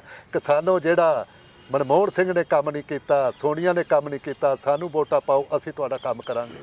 ਆਪਦੇ ਚੋਣ ਵਾਅਦੇ 'ਚ ਸਾਡੇ ਨਾਲ ਵਾਅਦਾ ਕਰ ਲਿਆ, ਅਸੀਂ ਧੋਖੇ ਵਿੱਚ ਆ ਗਏ, ਇਹਨੂੰ ਵੋਟਾਂ ਪਾ ਬੈਠੇ ਤੇ ਇਹ ਪ੍ਰਧਾਨ ਮੰਤਰੀ ਬਣ ਗਿਆ ਤੇ ਮੇਰੀ ਰੇਟੋ ਚੱਲ ਰਹੀ ਸੀ ਸੁਪਰੀਮ ਕੋਰਟ। ਫਿਰ ਮੈਂ ਆਪਣੇ ਵਕੀਲਾਂ ਨੂੰ ਕਿਹਾ ਬਈ ਹੁਣ ਗੱਲ ਬਣ ਗਈ, ਹੁਣ ਇਹ ਕੌਮੀ ਪਾਰਟੀ ਨੇ ਵਾਅਦਾ ਕਰ ਲਿਆ ਚੋਣ ਵਾਅਦੇ ਨਾਲ, ਤੇ ਮੇਰੇ ਵਕੀਲਾਂ ਨੇ ਕਿਹਾ ਵੀ ਉਹ ਚੋਣ ਮਨੋਰਥ ਪੱਤਰ ਬੀਜੇਪੀ ਦਾ ਲੈ ਕੇ ਆਓ। ਉਹ ਮੈਂ ਹਾਈ ਕੋਰਟ, ਸੁਪਰੀਮ ਕੋਰਟ ਮਾਣਯੋਗ ਅਦਾਲਤ ਨੂੰ ਉਹ ਸੌਂਪ ਦਿੱਤਾ। ਅਦਾਲਤ ਨੇ ਮਨਜ਼ੂਰ ਕਰਕੇ ਸਾਡੀ ਉਹ ਰਿਟ ਪਟੀਸ਼ਨ ਦੇ ਉੱਤੇ ਨਾਲ ਲਾ ਲਿਆ ਤੇ ਫਿਰ ਜਦੋਂ ਅੱਗੇ ਬਹਿਸ ਹੋਈ ਤੇ ਬਹਿਸ ਦੇ ਵਿੱਚ ਸਰਕਾਰੀ ਵਕੀਲਾਂ ਨੂੰ ਸੁਪਰੀਮ ਕੋਰਟ ਦੇ ਜੱਜਾਂ ਨੇ ਰੋਕ ਦਿੱਤਾ ਵੀ ਇਹਦੇ 'ਚ ਹੁਣ ਕੋਈ ਬਹਿਸ ਦੀ ਗੁੰਜਾਇਸ਼ ਨਹੀਂ, ਤੁਹਾਡਾ ਆਪ ਦਾ ਆਪਣੇ ਚੋਣ ਮਨੋਰਥ ਪੱਤਰ ਵਾਅਦਾ ਕਰਦਾ ਕਰੋੜਾਂ ਕਿਸਾਨਾਂ ਨਾਲ, ਇਹਨੂੰ ਬਾਉਂਡ ਹੋਵੇ ਵੀ ਇਹਨੂੰ ਤੁਸੀਂ ਲਾਗੂ ਕਦੋਂ ਕਰਨਾ ਹੈ। ਤੇ ਉਹ ਲਾਗੂ ਕਰਨ ਦੀ ਬਜਾਏ ਬਹੁਤ ਟਾਈਮ ਲੈਂਦੇ ਰਹੇ। ਜਦੋਂ ਇਹਨਾਂ ਨੂੰ ਲੱਗਾ ਵੀ ਇੱਕ ਤਰਫਾ ਕੇਸ ਸਾਡੇ ਖਿਲਾਫ ਜਾਏਗਾ ਭਾਰਤ ਸਰਕਾਰ ਨੂੰ, ਫਿਰ ਇੱਕ ਨਰਿੰਦਰ ਮੋਦੀ ਨੇ ਇੱਕ ਹਲਫਨਾਮਾ ਨਰਿੰਦਰ ਮੋਦੀ ਦੀ ਅਗਵਾਈ ਵਾਲੀ ਕੇਂਦਰ ਸਰਕਾਰ ਨੇ ਸੁਪਰੀਮ ਕੋਰਟ ਦਿੱਤਾ ਵੀ ਜੇ ਅਸੀਂ ਸਵਾਮੀਨਾਥਨ ਫਾਰਮੂਲਾ ਲਾਗੂ ਕਰਦੇ ਹਾਂ, ਬਾਜ਼ਾਰ ਜਿਹੜਾ ਦੇਸ਼ ਦਾ ਉਹ ਗੜਬੜਾ ਜਾਏਗਾ, ਦੇਸ਼ 'ਚ ਗੜਬੜ ਪੈਦਾ ਹੋ ਜਾਏਗੀ। ਇੱਥੇ ਸਵਾਲ ਪੈਦਾ ਹੁੰਦਾ ਹੈ ਜਦੋਂ ਵੋਟਾਂ ਕਿਸਾਨਾਂ ਤੋਂ ਲੁੱਟਣੀਆਂ ਹੁੰਦੀਆਂ ਨੇ, ਉਦੋਂ ਇਹਨਾਂ ਨੂੰ ਕੋਈ ਦੇਸ਼ ਨੂੰ ਖਤਰਾ ਨਹੀਂ ਪੈਦਾ ਹੁੰਦਾ। ਜਦੋਂ ਕੋਈ ਕਿਸਾਨ ਦੀ ਗੱਲ ਅਦਾਲਤ ਮਾਣ ਜੋ ਅਦਾਲਤ ਉਹਨੂੰ ਕਰਨਾ ਚਾਹੁੰਦੀ ਹੈ, ਮਨਵਾਉਣਾ ਚਾਹੁੰਦੀ ਹੈ, ਉਦੋਂ ਐਡਾ ਵੱਡਾ ਹਲਫਨਾਮਾ ਦੇ ਕੇ ਅਦਾਲਤ ਨੂੰ ਗਮਰਾਹ ਕੀਤਾ ਵੀ ਇਹ ਗੜਬੜ ਹੋ ਜਾਏਗੀ। ਤਾਂ ਸੋ ਮਾਣਯੋਗ ਅਦਾਲਤ ਨੇ ਫਿਰ ਇਹਨਾਂ ਨੂੰ ਝਿੜਕਾਂ ਪਾ ਕੇ ਉਹ ਹਲਫਨਾਮਾ ਜਿਹੜਾ ਸੀ ਨਾਲ ਲਾ ਕੇ ਤੇ ਪੇਸ਼ੀਆਂ ਚੱਲਦੀਆਂ ਰਹੀਆਂ। ਫਿਰ ਐਸਾ ਪ੍ਰਭਾਵ ਅਦਾਲਤ ਦੇ ਗਿਆ ਬੜਾ ਸਪਸ਼ਟ, ਤੇ ਅਦਾਲਤ ਦੇ ਉੱਤੇ ਐਸਾ ਦਬਾਅ ਮੋਦੀ ਨੇ ਖੜਾ ਕਰਤਾ ਕਿ ਹੁਣ ਤਾਂ ਸਾਰੇ ਵਰਲਡ ਵਿੱਚ ਪਤਾ ਲੱਗ ਗਿਆ ਮੋਦੀ ਨੇ ਅਦਾਲਤਾਂ ਨੂੰ ਵੀ ਕੰਟਰੋਲ ਕਰ ਲਿਆ, ਮੋਦੀ ਨੇ ਮੀਡੀਆ ਨੂੰ ਵੀ ਕੰਟਰੋਲ ਕਰ ਲਿਆ, ਤੇ ਮੋਦੀ ਨੇ ਸਾਰਿਆਂ ਸੂਬਿਆਂ ਦੀਆਂ ਜਿਹੜੀਆਂ ਤਾਕਤਾਂ ਨੇ ਉਹ ਵੀ ਹੱਥ ਵਿੱਚ ਕਰਨ ਵਾਸਤੇ ਆਪਣਾ ਇੱਕ ਮੁਹਿੰਮ ਸ਼ੁਰੂ ਕੀਤੀ ਹੋਈ ਹੈ। ਤਾਂ ਹੀ ਜੰਮੂ ਕਸ਼ਮੀਰ ਵੇਖ ਲਓ ਕੀ ਬਣ ਰਿਹਾ ਹੈ। 370 ਧਾਰਾ ਉਹਨਾਂ ਦੀਆਂ ਕੁਰਬਾਨੀਆਂ ਕਰਕੇ ਉਹਨਾਂ ਨੂੰ ਸੂਬਿਆਂ ਦੇ ਅਧਿਕਾਰ ਸੁਰੱਖਿਅਤ ਸੀ, ਉਹ ਵੀ ਉਹਨੇ ਖਤਮ ਕਰਤੇ। ਤੇ ਸੂਬਿਆਂ ਦੇ ਅਧਿਕਾਰਾਂ ਤੇ ਜਿਹੜੇ ਲੋਕਾਂ ਨੇ ਲੜਾਈ ਲੜੀ ਉੱਥੇ ਵੋਟਾਂ ਪਾ ਕੇ ਆ ਗਏ। ਆ ਜਿਹੜੇ ਕੇਜਰੀਵਾਲ ਸਾਹਿਬ ਕਹਿੰਦਾ ਵੀ ਮੈਂ ਬੜਾ ਕਿਸਾਨਾਂ ਦਾ ਨੁਮਾਇੰਦਾ, ਬੜਾ ਮੈਂ ਇਮਾਨਦਾਰ ਮੁੱਖ ਮੰਤਰੀ ਹਾਂ, ਉੱਥੇ ਵੋਟਾਂ ਪਾ ਕੇ ਆ ਗਿਆ। ਜੇ ਕੱਲ੍ਹ ਨੂੰ ਇੱਥੇ ਵੋਟਾਂ ਜਿਵੇਂ ਮੰਗਦਾ ਹੈ, ਇੱਥੇ ਵੀ ਸਾਡੀਆਂ ਫਿਰ ਸੂਬਿਆਂ ਦੇ ਅਧਿਕਾਰਾਂ ਦੇ ਨਾਲ ਜਿਹੜੀਆਂ ਮੰਗਾਂ ਨੇ ਉਹ ਫਿਰ ਕਿਵੇਂ ਮੰਨੇਗਾ। ਸੋ ਕਾਂਗਰਸ ਹੋਵੇ, ਅਕਾਲੀ ਹੋਵੇ, ਬੀਜੇਪੀ ਹੋਵੇ ਜਾਂ ਕੋਈ ਝਾੜੂ ਵਾਲੇ ਹੋਣ, ਸਾਡੇ ਪ੍ਰਤੀ ਇਹਨਾਂ ਦੀ ਸੋਚ ਇੱਕ ਹੈ। ਕਿਸਾਨ ਸਮਝ ਚੁੱਕੇ ਨੇ, ਕਿਸਾਨ ਹੁਣ ਆਪਣੀ ਤਾਕਤ ਨਾਲ, ਕਿਸਾਨ ਅੰਦੋਲਨ ਦੀ ਸ਼ਕਤੀ ਨਾਲ ਆਪਣੇ ਹੱਕ ਮਨਵਾ ਕੇ ਹੀ ਸ਼ਾਂਤ ਹੋਣਗੇ, ਵਰਨਾ ਸ਼ਾਂਤ ਹੋਣਾ ਸਾਡੇ ਵਾਸਤੇ ਬਹੁਤ ਮੁਸ਼ਕਲ ਹੋ ਗਿਆ। ਸਾਡੇ ਬੱਚੇ ਸਾਡੇ ਵੱਲ ਵੇਖ ਰਹੇ ਨੇ, ਬਾਪੂ ਜੀ ਜੇ ਹੁਣ ਤੁਹਾਡੀ ਜ਼ਮੀਨ ਖੋਈ ਗਈ, ਤੁਹਾਨੂੰ ਪਹਿਲੋਂ ਕੰਗਾਲ ਕਰਜ਼ੇ 'ਚ ਕਰਤਾ, ਖੁਦਕਸ਼ੀਆਂ ਵੇਲੇ ਤੁਹਾਨੂੰ ਢੱਕਤਾ, ਤੇ ਜੇ ਤੁਸੀਂ ਹੁਣ ਸਿਰ ਜੋੜ ਕੇ ਨਾ ਬੈਠੇ, ਜੇ ਤੁਸੀਂ ਹੁਣ ਗਲਤੀਆਂ ਕਰਕੇ ਆਪਦੀਆਂ ਚੌਧਰਾਂ ਚਮਕਾਈਆਂ ਤੇ ਸਾਡੀਆਂ ਜ਼ਮੀਨਾਂ ਲੁੱਟੀਆਂ ਗਈਆਂ, ਸਾਡੀ ਜਿਹੜੀਆਂ ਤੁਹਾਡੇ ਦਾਦੇ ਪੜਦਾਦੇ ਦੀ ਜਾਇਦਾਦ ਤੁਹਾਨੂੰ ਮਿਲੀ ਉਹ ਕਾਰਪੋਰੇਟਰ ਘਰਾਣੇ ਖੋਹ ਕੇ ਲੈ ਗਏ, ਤੇ ਤਾਂ ਅੱਜ ਬੱਚੇ ਸਾਡੇ ਕਾਫਲਿਆਂ ਦੇ ਰੂਪ ਵਿੱਚ ਉਹ ਆ ਗਏ। ਬੱਚਿਆਂ ਨੂੰ ਅਸੀਂ ਰੋਕ ਰਹੇ ਹਾਂ, ਬੱਚਿਓ ਤੁਸੀਂ ਪੜ੍ਹਾਈ ਕਰੋ, ਤੁਸੀਂ ਖੇਤਾਂ 'ਚ ਕੰਮ ਕਰੋ। ਉਹ ਕਿਉਂ ਸੜਕਾਂ 'ਤੇ ਆ ਗਏ ਨੇ? ਉਹ ਕਹਿੰਦੇ ਨੇ ਹੁਣ ਤਾਂ ਬੱਚੇ ਆ ਵੀ ਤੁਹਾਡੀ ਆਵਾਜ਼ ਤੁਹਾਨੂੰ ਸੁਣਾਈ ਦਿੱਤੇ। ਬੱਚੇ ਕਹਿ ਰਹੇ ਨੇ ਬਾਪੂ ਜੀ ਤੁਹਾਡੇ ਵਾਸਤੇ ਰੋਗ ਨਹੀਂ, ਤੁਸੀਂ ਹੁਣ ਘਰ ਬਵੋ, ਆਰਾਮ ਕਰੋ, ਬੜਾ ਜੰਗ ਲੜ ਲਿਆ, ਤੁਸੀਂ ਜਿੱਤ ਕੇ ਨਹੀਂ ਦਿੱਤਾ ਸਾਨੂੰ, ਹੁਣ ਲੜਾਈ ਅਸੀਂ ਲੜਦੇ ਹਾਂ। ਅਸੀਂ ਬੱਚਿਆਂ ਨੂੰ ਸਮਝਾ ਰਹੇ ਹਾਂ ਵੀ ਮੁੱਖ ਧਾਰਾ ਵਿੱਚ ਰਹਿਣਾ ਹੈ, ਸ਼ਾਂਤਮਈ ਰਹਿਣਾ ਹੈ। ਸਰਕਾਰ ਗਰਮ ਪਾਸੇ ਇਸ ਅੰਦੋਲਨ ਨੂੰ ਲਿਜਾਣ ਦੀ ਕੋਸ਼ਿਸ਼ ਕਰੇਗੀ। ਅਸੀਂ ਉਮਰ ਹੰਢਾਈ ਹੋਈ ਹੈ, ਅਸੀਂ ਅੰਦੋਲਨਾਂ ਦੇ ਵਿੱਚੋਂ ਤਜਰਬਿਆਂ 'ਚੋਂ ਨਿਕਲੇ ਹਾਂ। ਅਸੀਂ ਅੰਦੋਲਨ ਨੂੰ ਸ਼ਾਂਤਮਈ ਰੱਖ ਕੇ ਪੜਾਅ ਵੀ ਪੜਾਅ, ਜਿਵੇਂ ਹਰਿਆਣੇ 'ਚ ਬੈਠੇ ਹਾਂ, ਯੂਪੀ 'ਚ ਗਏ ਹਾਂ, ਮੱਧ ਪ੍ਰਦੇਸ਼ ਗਏ ਹਾਂ, ਰਾਜਸਥਾਨ ਗਏ ਹਾਂ, ਅੱਗੇ ਆਂਧਰਾ ਕਰਨਾਟਕਾ ਅਸੀਂ ਜਾਣ ਵਾਲੇ ਹਾਂ। ਇਹ ਨੈਸ਼ਨਲ ਕਿਸਾਨ ਅੰਦੋਲਨ ਬਣ ਗਿਆ ਹੈ, ਨਾ ਕਿ ਇਹ ਪੰਜਾਬ ਦਾ ਰਹਿ ਗਿਆ। ਬੈਰੂ ਸਾਹਿਬ, ਪਿਛਲੇ ਦਿਨਾਂ 'ਚ ਗੱਲ ਚੱਲੀ ਸੀ ਕਿ ਕੇਂਦਰ ਸਰਕਾਰ ਵੱਲੋਂ ਕੋਈ ਸੁਨੇਹਾ ਆਇਆ, ਕੋਈ ਮੇਲ ਆਈਏ, ਉਹ ਗੱਲ ਕਰਨਾ ਚਾਹੁੰਦੇ ਨੇ, ਤੇ ਕਿਸਾਨ ਜਥੇਬੰਦੀਆਂ ਨੇ ਉਹਨਾਂ ਨੂੰ ਜਵਾਬ ਦਿੱਤਾ ਕਿ ਅਸੀਂ ਗੱਲ ਨਹੀਂ ਕਰਨੀ। ਉਹਦੇ ਬਾਰੇ ਵੀ ਸਾਨੂੰ ਦੱਸੋ। ਨਹੀਂ, ਕਿਸਾਨ ਕੋਆਰਡੀਨੇਸ਼ਨ ਦਾ ਮੈਂ ਮੈਂਬਰ ਹਾਂ। ਜਦੋਂ ਕੋਈ ਗੱਲ ਚੱਲਦੀ ਹੈ, ਕੋਈ ਟੈਲੀਫੋਨ ਰਾਹੀਂ ਜਾਂ ਕੋਈ ਚਿੱਠੀ ਆਉਂਦੀ ਤਾਂ ਸਾਡੀ ਤੁਰੰਤ ਇੱਕ ਦੂਜੇ ਨਾਲ ਸਲਾਹ ਹੋ ਜਾਂਦੀ ਵੀ ਆਏ। ਜਦੋਂ ਉਹ ਚਿੱਠੀ ਆਈ ਤੇ ਉਹ ਚਿੱਠੀ ਵੀ ਇੱਕ ਬਹੁਤ ਸੀ, ਕੋਈ ਉਹ ਇੱਕ ਚਿੱਠੀ ਪੱਤਰ ਆਇਆ ਸੀ, ਚਿੱਠੀ ਨਹੀਂ ਸੀ, ਇੱਕ ਪੱਤਰ ਜਿਹਾ ਸੀ 4-5 ਲਾਈਨਾਂ ਦਾ। ਉਹ ਖੇਤੀ ਵਿਭਾਗ ਦਾ, ਕੋਈ ਭਾਰਤ ਸਰਕਾਰ ਦਾ ਖੇਤੀ ਵਿਭਾਗ ਦਾ ਕੋਈ ਸਕੱਤਰ ਹੋਵੇਗਾ, ਉਹਨੇ ਚਿੱਠੀ ਦੇ ਵਿੱਚ ਉਹ ਪੱਤਰ 'ਚ ਲਿਖਿਆ ਹੈ ਵੀ ਮੈਂ ਖੇਤੀਬਾੜੀ ਵਿਭਾਗ ਦਾ ਇੱਕ ਸਕੱਤਰ ਹਾਂ, ਆਹ ਮੇਰਾ ਨਾਂ ਹੈ, ਆਹ ਮੈਂ ਤੁਹਾਨੂੰ ਪੱਤਰ ਭੇਜ ਰਿਹਾ, ਕਿਰਪਾ ਕਰਕੇ ਮੈਨੂੰ ਆ ਕੇ ਮਿਲੋ। ਇਹ ਮੈਂ ਤੁਹਾਨੂੰ ਨਿੱਜੀ ਸੀਜਤ ਵਿੱਚ ਭੇਜ ਰਿਹਾ, ਨਾ ਕਿ ਸਰਕਾਰ ਵੱਲੋਂ, ਤੇ ਮੈਂ ਤੁਹਾਨੂੰ ਕੋਈ ਮੱਤ ਦੇਣੀ ਚਾਹਣਾ ਵਾ। ਅਸੀਂ ਬੜੀ ਹੈਰਾਨੀ ਸਮਝੀ ਵੀ ਕਮਾਲ ਹੋ ਗਈ, ਇਹ ਬੰਦਾ ਕਿੱਧਰੋਂ ਆ ਗਿਆ? ਸਾਡੇ 40-40 ਸਾਲ ਹੋ ਗਏ ਕਿਸਾਨ ਅੰਦੋਲਨ ਦੇ ਵਿੱਚ, ਅਸੀਂ ਹੁਣ ਤੱਕ ਮੋਦੀ ਦੇ ਵਾਰ ਕਿਸਾਨ ਤਬਾਹੀ ਕਰਨ ਵਾਲੇ ਅਸੀਂ ਸਮਝ ਨਹੀਂ ਸਕੇ। ਅਸੀਂ ਉੱਥੋਂ ਰੱਦ ਕੀਤਾ ਔਰ ਮੋਦੀ ਨੂੰ ਖਬਰਦਾਰ ਕੀਤਾ, ਇਹੋ ਜਿਹੇ ਅਧਿਕਾਰੀਆਂ ਦੇ ਨੱਥ ਪਾਓ, ਇਹ ਦੇਸ਼ ਨੂੰ ਹੋਰ ਵੀ ਦੂਜੇ ਪਾਸੇ ਲਿਜਾਣਾ ਚਾਹੁੰਦੇ ਨੇ। ਕਹਿਣਾ ਸੀ ਕਿ ਇਹ ਚਿੱਠੀ ਸਰਕਾਰ ਵੱਲੋਂ ਨਹੀਂ, ਮੈਂ ਨਿੱਜੀ ਤੌਰ ਤੇ ਭੇਜ ਰਿਹਾ ਹਾਂ। ਇਦੋਂ ਵੱਡੀ ਹੋਰ ਨਿੰਦਣਯੋਗ ਕੀ ਗੱਲ ਹੋ ਸਕਦੀ ਹੈ? ਔਰ ਇਹ ਕਹਿਣਾ ਵੀ ਮੈਂ ਤੁਹਾਨੂੰ ਸਮਝ ਨਹੀਂ, ਮੈਂ ਸਮਝਾਉਣਾ ਚਾਹਣਾ ਵਾ। ਉਹਦਾ ਕਹਿਣਾ ਸੀ ਕਿ ਤੁਹਾਨੂੰ ਆਰਡੀਨੈਂਸਾਂ ਬਾਰੇ ਸਮਝ ਨਹੀਂ ਹੈ, ਮੈਂ ਤੁਹਾਨੂੰ ਆਰਡੀਨੈਂਸ ਸਮਝਾਉਣੇ ਨੇ। ਉਹ ਤਾਂ ਅਸੀਂ ਬਹੁਤ ਵੱਡਾ ਮਖੌਲ ਸਮਝਦੇ ਹਾਂ। ਔਰ ਮੋਦੀ ਨੂੰ ਇਹ ਖਬਰਦਾਰ ਕੀਤਾ ਹੈ, ਖੇਤੀਬਾੜੀ ਮੰਤਰੀ ਨੂੰ ਖਬਰਦਾਰ ਕੀਤਾ ਹੈ ਵੀ ਇਹੋ ਜਿਹੇ ਅਧਿਕਾਰੀਆਂ ਦੇ ਨੱਥ ਪਾਓ। ਉਹਦੇ ਵਿੱਚ ਐਂ ਵੀ ਲਿਖਿਆ ਸੀ ਕਿ ਜਥੇਬੰਦੀਆਂ ਦੇ 11 ਨੁਮਾਇੰਦੇ ਆ ਕੇ ਸਾਡੇ ਨਾਲ ਗੱਲ ਕਰਨ। ਨਹੀਂ, ਉਹ ਮੈਂ ਅੱਗੇ ਕਹਿਣਾ ਵੀ ਜਿਵੇਂ ਸਾਨੂੰ ਸ਼ੱਕ ਹੈ ਵੀ ਜਿਹੜੀ ਰਿਟ ਕਰਾਈ ਸਾਡੇ ਇੱਕ ਮੈਂਬਰ ਤੋਂ ਸੁਪਰੀਮ ਕੋਰਟ, ਉਹ ਵੀ ਕੋਈ ਚਾਲ ਹੋਵੇਗੀ ਜੀ। ਬਿਲਕੁਲ, ਕਿਉਂਕਿ ਉਹਨੇ ਸਾਡੀ ਸਲਾਹ ਤੋਂ ਬਗੈਰ ਕੋਆਰਡੀਨੇਸ਼ਨ ਦੇ, ਜੇ ਅੰਦੋਲਨ ਤੋਂ ਅਸੀਂ ਸਾਡੀ ਨਹੀਂ ਗੱਲ ਬਣਦੀ, ਕਿਤੇ ਸਾਲ 2 ਸਾਲ ਨੂੰ ਅਸੀਂ ਜਾ ਸਕਦੇ ਅਦਾਲਤ 'ਚ। ਅਗਲਾ ਸਵਾਲ ਸੀ ਉਹ ਕਿ ਜੋ ਰਿਟ ਸੁਪਰੀਮ ਕੋਰਟ ਦੇ ਵਿੱਚ ਇਹਨਾਂ ਕਾਨੂੰਨਾਂ ਦੇ, ਇਹਨਾਂ ਆਰਡੀਨੈਂਸਾਂ ਦੇ ਵਿਰੁੱਧ ਸਰਦਾਰ ਅਜਮੇਰ ਸਿੰਘ ਲੱਖੋਵਾਲ ਵੱਲੋਂ ਪਾਈ ਗਈ ਉਹ ਵਾਪਸ ਲੈ ਲਈ ਰਿਟ, ਤੁਸੀਂ ਉਸ ਨੂੰ ਵੀ ਕਿਵੇਂ ਦੇਖਦੇ ਨਹੀਂ ਹੋ? ਪਾਣ ਦੀ ਨੌਬਤ ਕਿਉਂ ਆਈ?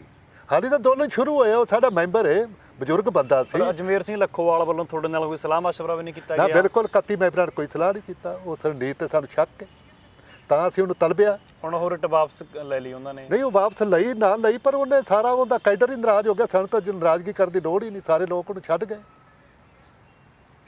ਜਦੋਂ ਅਸੀਂ ਇੱਕ ਕਾਫਲੇ ਦੇ ਮੈਂਬਰ ਬਣੇ ਆ, ਜੇ ਕਰਨੀ ਹੈ ਤਾਂ ਸਾਡੇ ਨਾਲ ਸਲਾਹ ਭਰੇ, ਉਹ ਸਾਰੇ ਕੋਆਰਡੀਨੇਟ ਕਮੇਟਰਾਂ ਦੇ ਉਹਦੇ ਤੇ ਮੈਂਬਰ ਹੁੰਦੇ, ਦਸਖਤ ਹੁੰਦੇ, ਫਿਰ ਅਸੀਂ ਵਕੀਲ ਚੰਗੇ ਕਰਕੇ ਉੱਥੇ ਪੱਖ ਰੱਖਦੇ। ਅਸੀਂ ਉਹ ਵੀ ਸਾਡੀ ਪੱਖ ਹਾਲੀ, ਉਹ ਹਾਲਾਤ ਹਾਲੀ ਤਾਂ ਦੋਲਨ ਸ਼ੁਰੂ ਹੋਇਆ ਹੈ। ਦੋਲਨ ਦੇ ਵਿੱਚ ਹੀ ਉਹ ਜੀ ਰਿਟ ਦੇ ਸਰਕਾਰ ਨੂੰ ਮੌਕਾ ਮਿਲ ਜਾਂਦਾ ਵੀ ਤੁਸੀਂ ਤਾਂ ਹੁਣ ਸੁਪਰੀਮ ਕੋਰਟ ਚਲੇ ਗਏ, ਜੋ ਸੁਪਰੀਮ ਕੋਰਟ ਫੈਸਲਾ ਕਰੇਗਾ ਅਦਾਲਤ ਨੂੰ ਸਰਕਾਰ ਨੂੰ ਮਨਜ਼ੂਰ ਹੋਵੇਗਾ। ਸਰਕਾਰ ਨੂੰ ਇਹ ਹੋ ਜਾਂਦਾ ਕਿ ਵੀ ਸੁਪਰੀਮ ਕੋਰਟ ਦੇ ਵਿੱਚ ਤੁਸੀਂ ਚਲੇ ਗਏ, ਆਪਣੇ ਸੰਘਰਸ਼ ਹੁਣ ਸਮੇਟ ਲਿਓ ਇਹਨਾਂ ਨੂੰ। ਹਾਂ ਨਹੀਂ, ਉਹ ਅਸੀਂ ਉਹਦੀ ਨਿੰਦਿਆ ਕੀਤੀ, ਉਹਨੂੰ ਸਾਫ਼ ਕਰਾਇਆ ਵੀ ਵਾਪਸ ਲੈਣੀ ਹੈ, ਲਾਇਆ। ਬਹਿਰੂ ਸਾਹਿਬ, ਤੁਹਾਨੂੰ ਲੱਗਦਾ ਕਿ ਲੱਖੋਵਾਲ ਸਾਹਿਬ ਵੀ ਗਏ ਸੀ ਤੇ ਕੈਪਟਨ ਅਮਰਿੰਦਰ ਸਿੰਘ ਦਾ ਵੀ ਕਹਿਣਾ ਕਿ ਮੈਂ ਸੁਪਰੀਮ ਕੋਰਟ ਦੇ ਵਿੱਚ ਇਹਨਾਂ ਨੂੰ ਚੈਲੰਜ ਕਰੂੰਗਾ, ਇਹਨਾਂ ਕਾਨੂੰਨਾਂ ਨੂੰ, ਇਹਨਾਂ ਆਰਡੀਨੈਂਸਾਂ ਨੂੰ, ਕੀ ਸੁਪਰੀਮ ਕੋਰਟ ਦੇ ਵਿੱਚੋਂ ਫਿਰ ਇਹ, ਕਿਉਂਕਿ ਅਨਲੀਗਲ ਤਾਂ ਹੈ ਨਹੀਂ, ਇਹ ਗੈਰ ਸੰਵਿਧਾਨਿਕ ਵੀ ਹੈ ਨਹੀਂ, ਉੱਥੇ ਫਿਰ ਕਿਵੇਂ ਰੱਦ ਹੋਣਗੇ? ਨਹੀਂ, ਮੈਨੂੰ ਘੱਟੋ ਘੱਟ ਸੁਪਰੀਮ ਕੋਰਟ ਦਾ, ਹਾਈ ਕੋਰਟ ਦੇ ਸਿਸਟਮ ਦਾ ਪਤਾ ਹੈ। ਠੀਕ ਹੈ, ਮੈਂ ਪੜ੍ਹਿਆ ਲਿਖਿਆ ਨਹੀਂ, ਮੈਂ ਹੰਡਿਆ ਹੋਇਆ, ਰੜਿਆ ਹੋਇਆ। ਮੈਂ ਸੁਪਰੀਮ ਕੋਰਟ, ਹਾਈ ਕੋਰਟ ਮੇਰੀਆਂ ਬਹੁਤ 14 ਰਿਟਾਂ ਨੇ ਜੀ, ਅੱਡ ਮਸਲਿਆਂ ਦੇ ਉੱਤੇ। ਉੱਥੇ ਗੈਰ ਸੰਵਿਧਾਨਕ ਹੈ, ਕੋਈ ਵੋਟ ਨਹੀਂ ਹੋਈ, ਸਾਰਾ ਕੁਝ ਹੋਇਆ ਨਹੀਂ, ਪਰ ਜਦੋਂ ਅੰਦੋਲਨ ਸ਼ੁਰੂ ਹੋ ਗਿਆ ਉਦੋਂ ਉੱਥੇ ਜਾਣਾ, ਕਿਸਾਨ ਅੰਦੋਲਨ ਦੇ ਕਿਸੇ ਸਿਪਾਹੀ ਦਾ ਉੱਥੇ ਜਾਣਾ ਵਾਜਬ ਨਹੀਂ ਹੈਗਾ, ਕਿਉਂਕਿ ਅੰਦੋਲਨ ਨੂੰ ਸੱਟ ਵੱਜਦੀ। ਸਰਕਾਰ ਤਾਂ ਖੁੱਲੀ ਫਿਰ ਹੋ ਗਈ, ਲਓ ਵੀ ਤੁਸੀਂ ਤਾਂ ਸੁਪਰੀਮ ਕੋਰਟ ਚਲੇ ਗਏ, ਮੌਜਾਂ ਮਾਣੋ, ਜੇ ਉਹ ਅਦਾਲਤ ਨੇ ਜੋ ਸਾਨੂੰ ਹੁਕਮ ਕਰਤਾ ਅਸੀਂ ਮੰਨ ਲਾਂਗੇ। ਸਾਡੇ ਅੰਦੋਲਨ ਨੂੰ ਸੱਟ ਵੱਜਦੀ, ਤਾਂ ਅਸੀਂ ਉਹਨੂੰ ਬੁਰਾ ਬਣਾਇਆ। ਉਹ ਕਹਿੰਦਾ ਮੈਂ ਵਾਪਸ ਲੈ ਲਾਂਗਾ, ਸਾਡਾ ਉਹਦਾ ਕੋਈ ਲੈਣਾ ਦੇਣੀ। ਜਿਹੜਾ ਜਿੱਥੋਂ ਤੱਕ ਕੈਪਟਨ ਅਮਰਿੰਦਰ ਸਿੰਘ ਦਾ ਸਵਾਲ ਹੈ, ਉਹ ਜਾਵੇ ਨਾ ਜਾਵੇ ਸਾਡਾ ਕੋਈ ਮਤਲਬ ਨਹੀਂ। ਬਹਿਰੂ ਸਾਹਿਬ, ਫਿਰ ਹੁਣ ਇਹ ਕਿਸਾਨਾਂ ਦਾ ਸੰਘਰਸ਼ ਜੋ ਲਗਾਤਾਰ ਜਾਰੀ ਹੈ, ਵਿਰੋਧ ਹੋ ਰਿਹਾ ਨਾ ਕਾਨੂੰਨਾਂ ਦਾ, ਇਹ ਸੰਘਰਸ਼ ਫਿਰ ਅੱਗੇ ਹੁਣ ਕਿਸ ਪੜਾਅ ਤੇ ਹੋਵੇਗਾ? ਪੜਾਅ ਸਾਡਾ ਬਹੁਤ ਜ਼ਿਆਦਾ ਪੜਾਅ ਹੈ, ਸਾਨੂੰ ਪਤਾ ਹੈ ਕਿੱਥੋਂ ਤੱਕ ਜਾਣਾ। ਸਾਨੂੰ ਸਾਡੀ ਰੂਪਰੇਖਾ ਸਾਡੀ ਤਿਆਰ ਹੈ, ਉਹ ਸਮੇਂ-ਸਮੇਂ ਅਸੀਂ ਪੱਤੇ ਖੋਲ੍ਹਦੇ ਜਾਵਾਂਗੇ। ਜਿਵੇਂ ਅਸੀਂ 15 ਨੂੰ ਬੰਦ ਕੀਤਾ, ਫਿਰ ਅਸੀਂ ਪੰਜਾਬ ਬੰਦ ਕੀਤਾ, ਪਹਿਲੋਂ ਜਾਮ ਲਾਇਆ, ਫਿਰ ਬੰਦ ਕੀਤਾ, ਹੁਣ ਅਸੀਂ ਰੇਲਵੇ ਤੇ ਬੈਠੇ ਹਾਂ। ਅੱਗੇ ਅਸੀਂ ਕੀ ਕਰਨਾ? ਅਸੀਂ ਬਹੁਤ ਛੇਤੀ ਹੀ ਇਹ ਮੋੜ ਕੱਟਣ ਵਾਲੇ ਹਾਂ। ਸਾਨੂੰ ਇਹ ਪਤਾ ਹੈ ਪੰਜਾਬ ਦੇ ਵਿੱਚ ਖਾਦ ਦੀ ਵੀ ਲੋੜ ਹੈ, ਪੰਜਾਬ ਬਿਜਲੀ ਦੀ ਵੀ ਲੋੜ ਹੈ। ਇਹਨਾਂ ਸਾਰੀਆਂ ਗੱਲਾਂ ਦਾ ਸਾਨੂੰ ਪਤਾ ਹੈ, ਸਾਨੂੰ ਪ੍ਰੈਕਟੀਕਲ ਸਾਨੂੰ ਇਹਨਾਂ ਗੱਲਾਂ ਦਾ ਪਤਾ ਹੈ, ਅਸੀਂ ਧਿਆਨ ਰੱਖ ਰਹੇ ਹਾਂ। ਸਾਰੀ ਗੱਲ ਦਾ ਅਸੀਂ ਕਿਸਾਨ ਦੇ ਭਲੇ ਵਾਸਤੇ ਸੰਸਥਾਵਾਂ ਬਣੀਆਂ ਨੇ ਜਾਂ ਕਿਸਾਨ ਦਾ ਨੁਕਸਾਨ ਕਰਨ ਵਾਸਤੇ। ਅਸੀਂ ਕਿਸਾਨਾਂ ਨੂੰ ਵੀ ਤੁਹਾਡੇ ਰਾਹੀਂ ਵਿਸ਼ਵਾਸ ਦਿਵਾਉਂਦੇ ਹਾਂ, ਅਸੀਂ ਤੁਹਾਡੇ ਨੁਮਾਇੰਦੇ ਹਾਂ, ਨੁਮਾਇੰਦੇ ਨਹੀਂ, ਲੀਡਰ ਨਹੀਂ ਹੈਗੇ। ਅਸੀਂ ਕਿਸਾਨ ਹਾਂ, ਖੇਤੀ ਕਰਕੇ ਕਮਾ ਕੇ ਖਾਣ ਵਾਲੇ ਹਾਂ, ਸਾਨੂੰ ਪਤਾ ਹੈ। ਸਾਡੇ ਤੇ ਵਿਸ਼ਵਾਸ ਰੱਖੋ, ਅਸੀਂ ਤੁਹਾਡਾ ਕਿਸੇ ਤਰ੍ਹਾਂ ਦਾ ਵੀ ਨੁਕਸਾਨ ਨਹੀਂ ਕਰਨ ਵਾਲੇ। ਅਸੀਂ ਹਰ ਤਰ੍ਹਾਂ ਦੇ ਕਿਸਾਨ ਅੰਦੋਲਨ ਨੂੰ ਮੋੜ ਦੇਵਾਂਗੇ।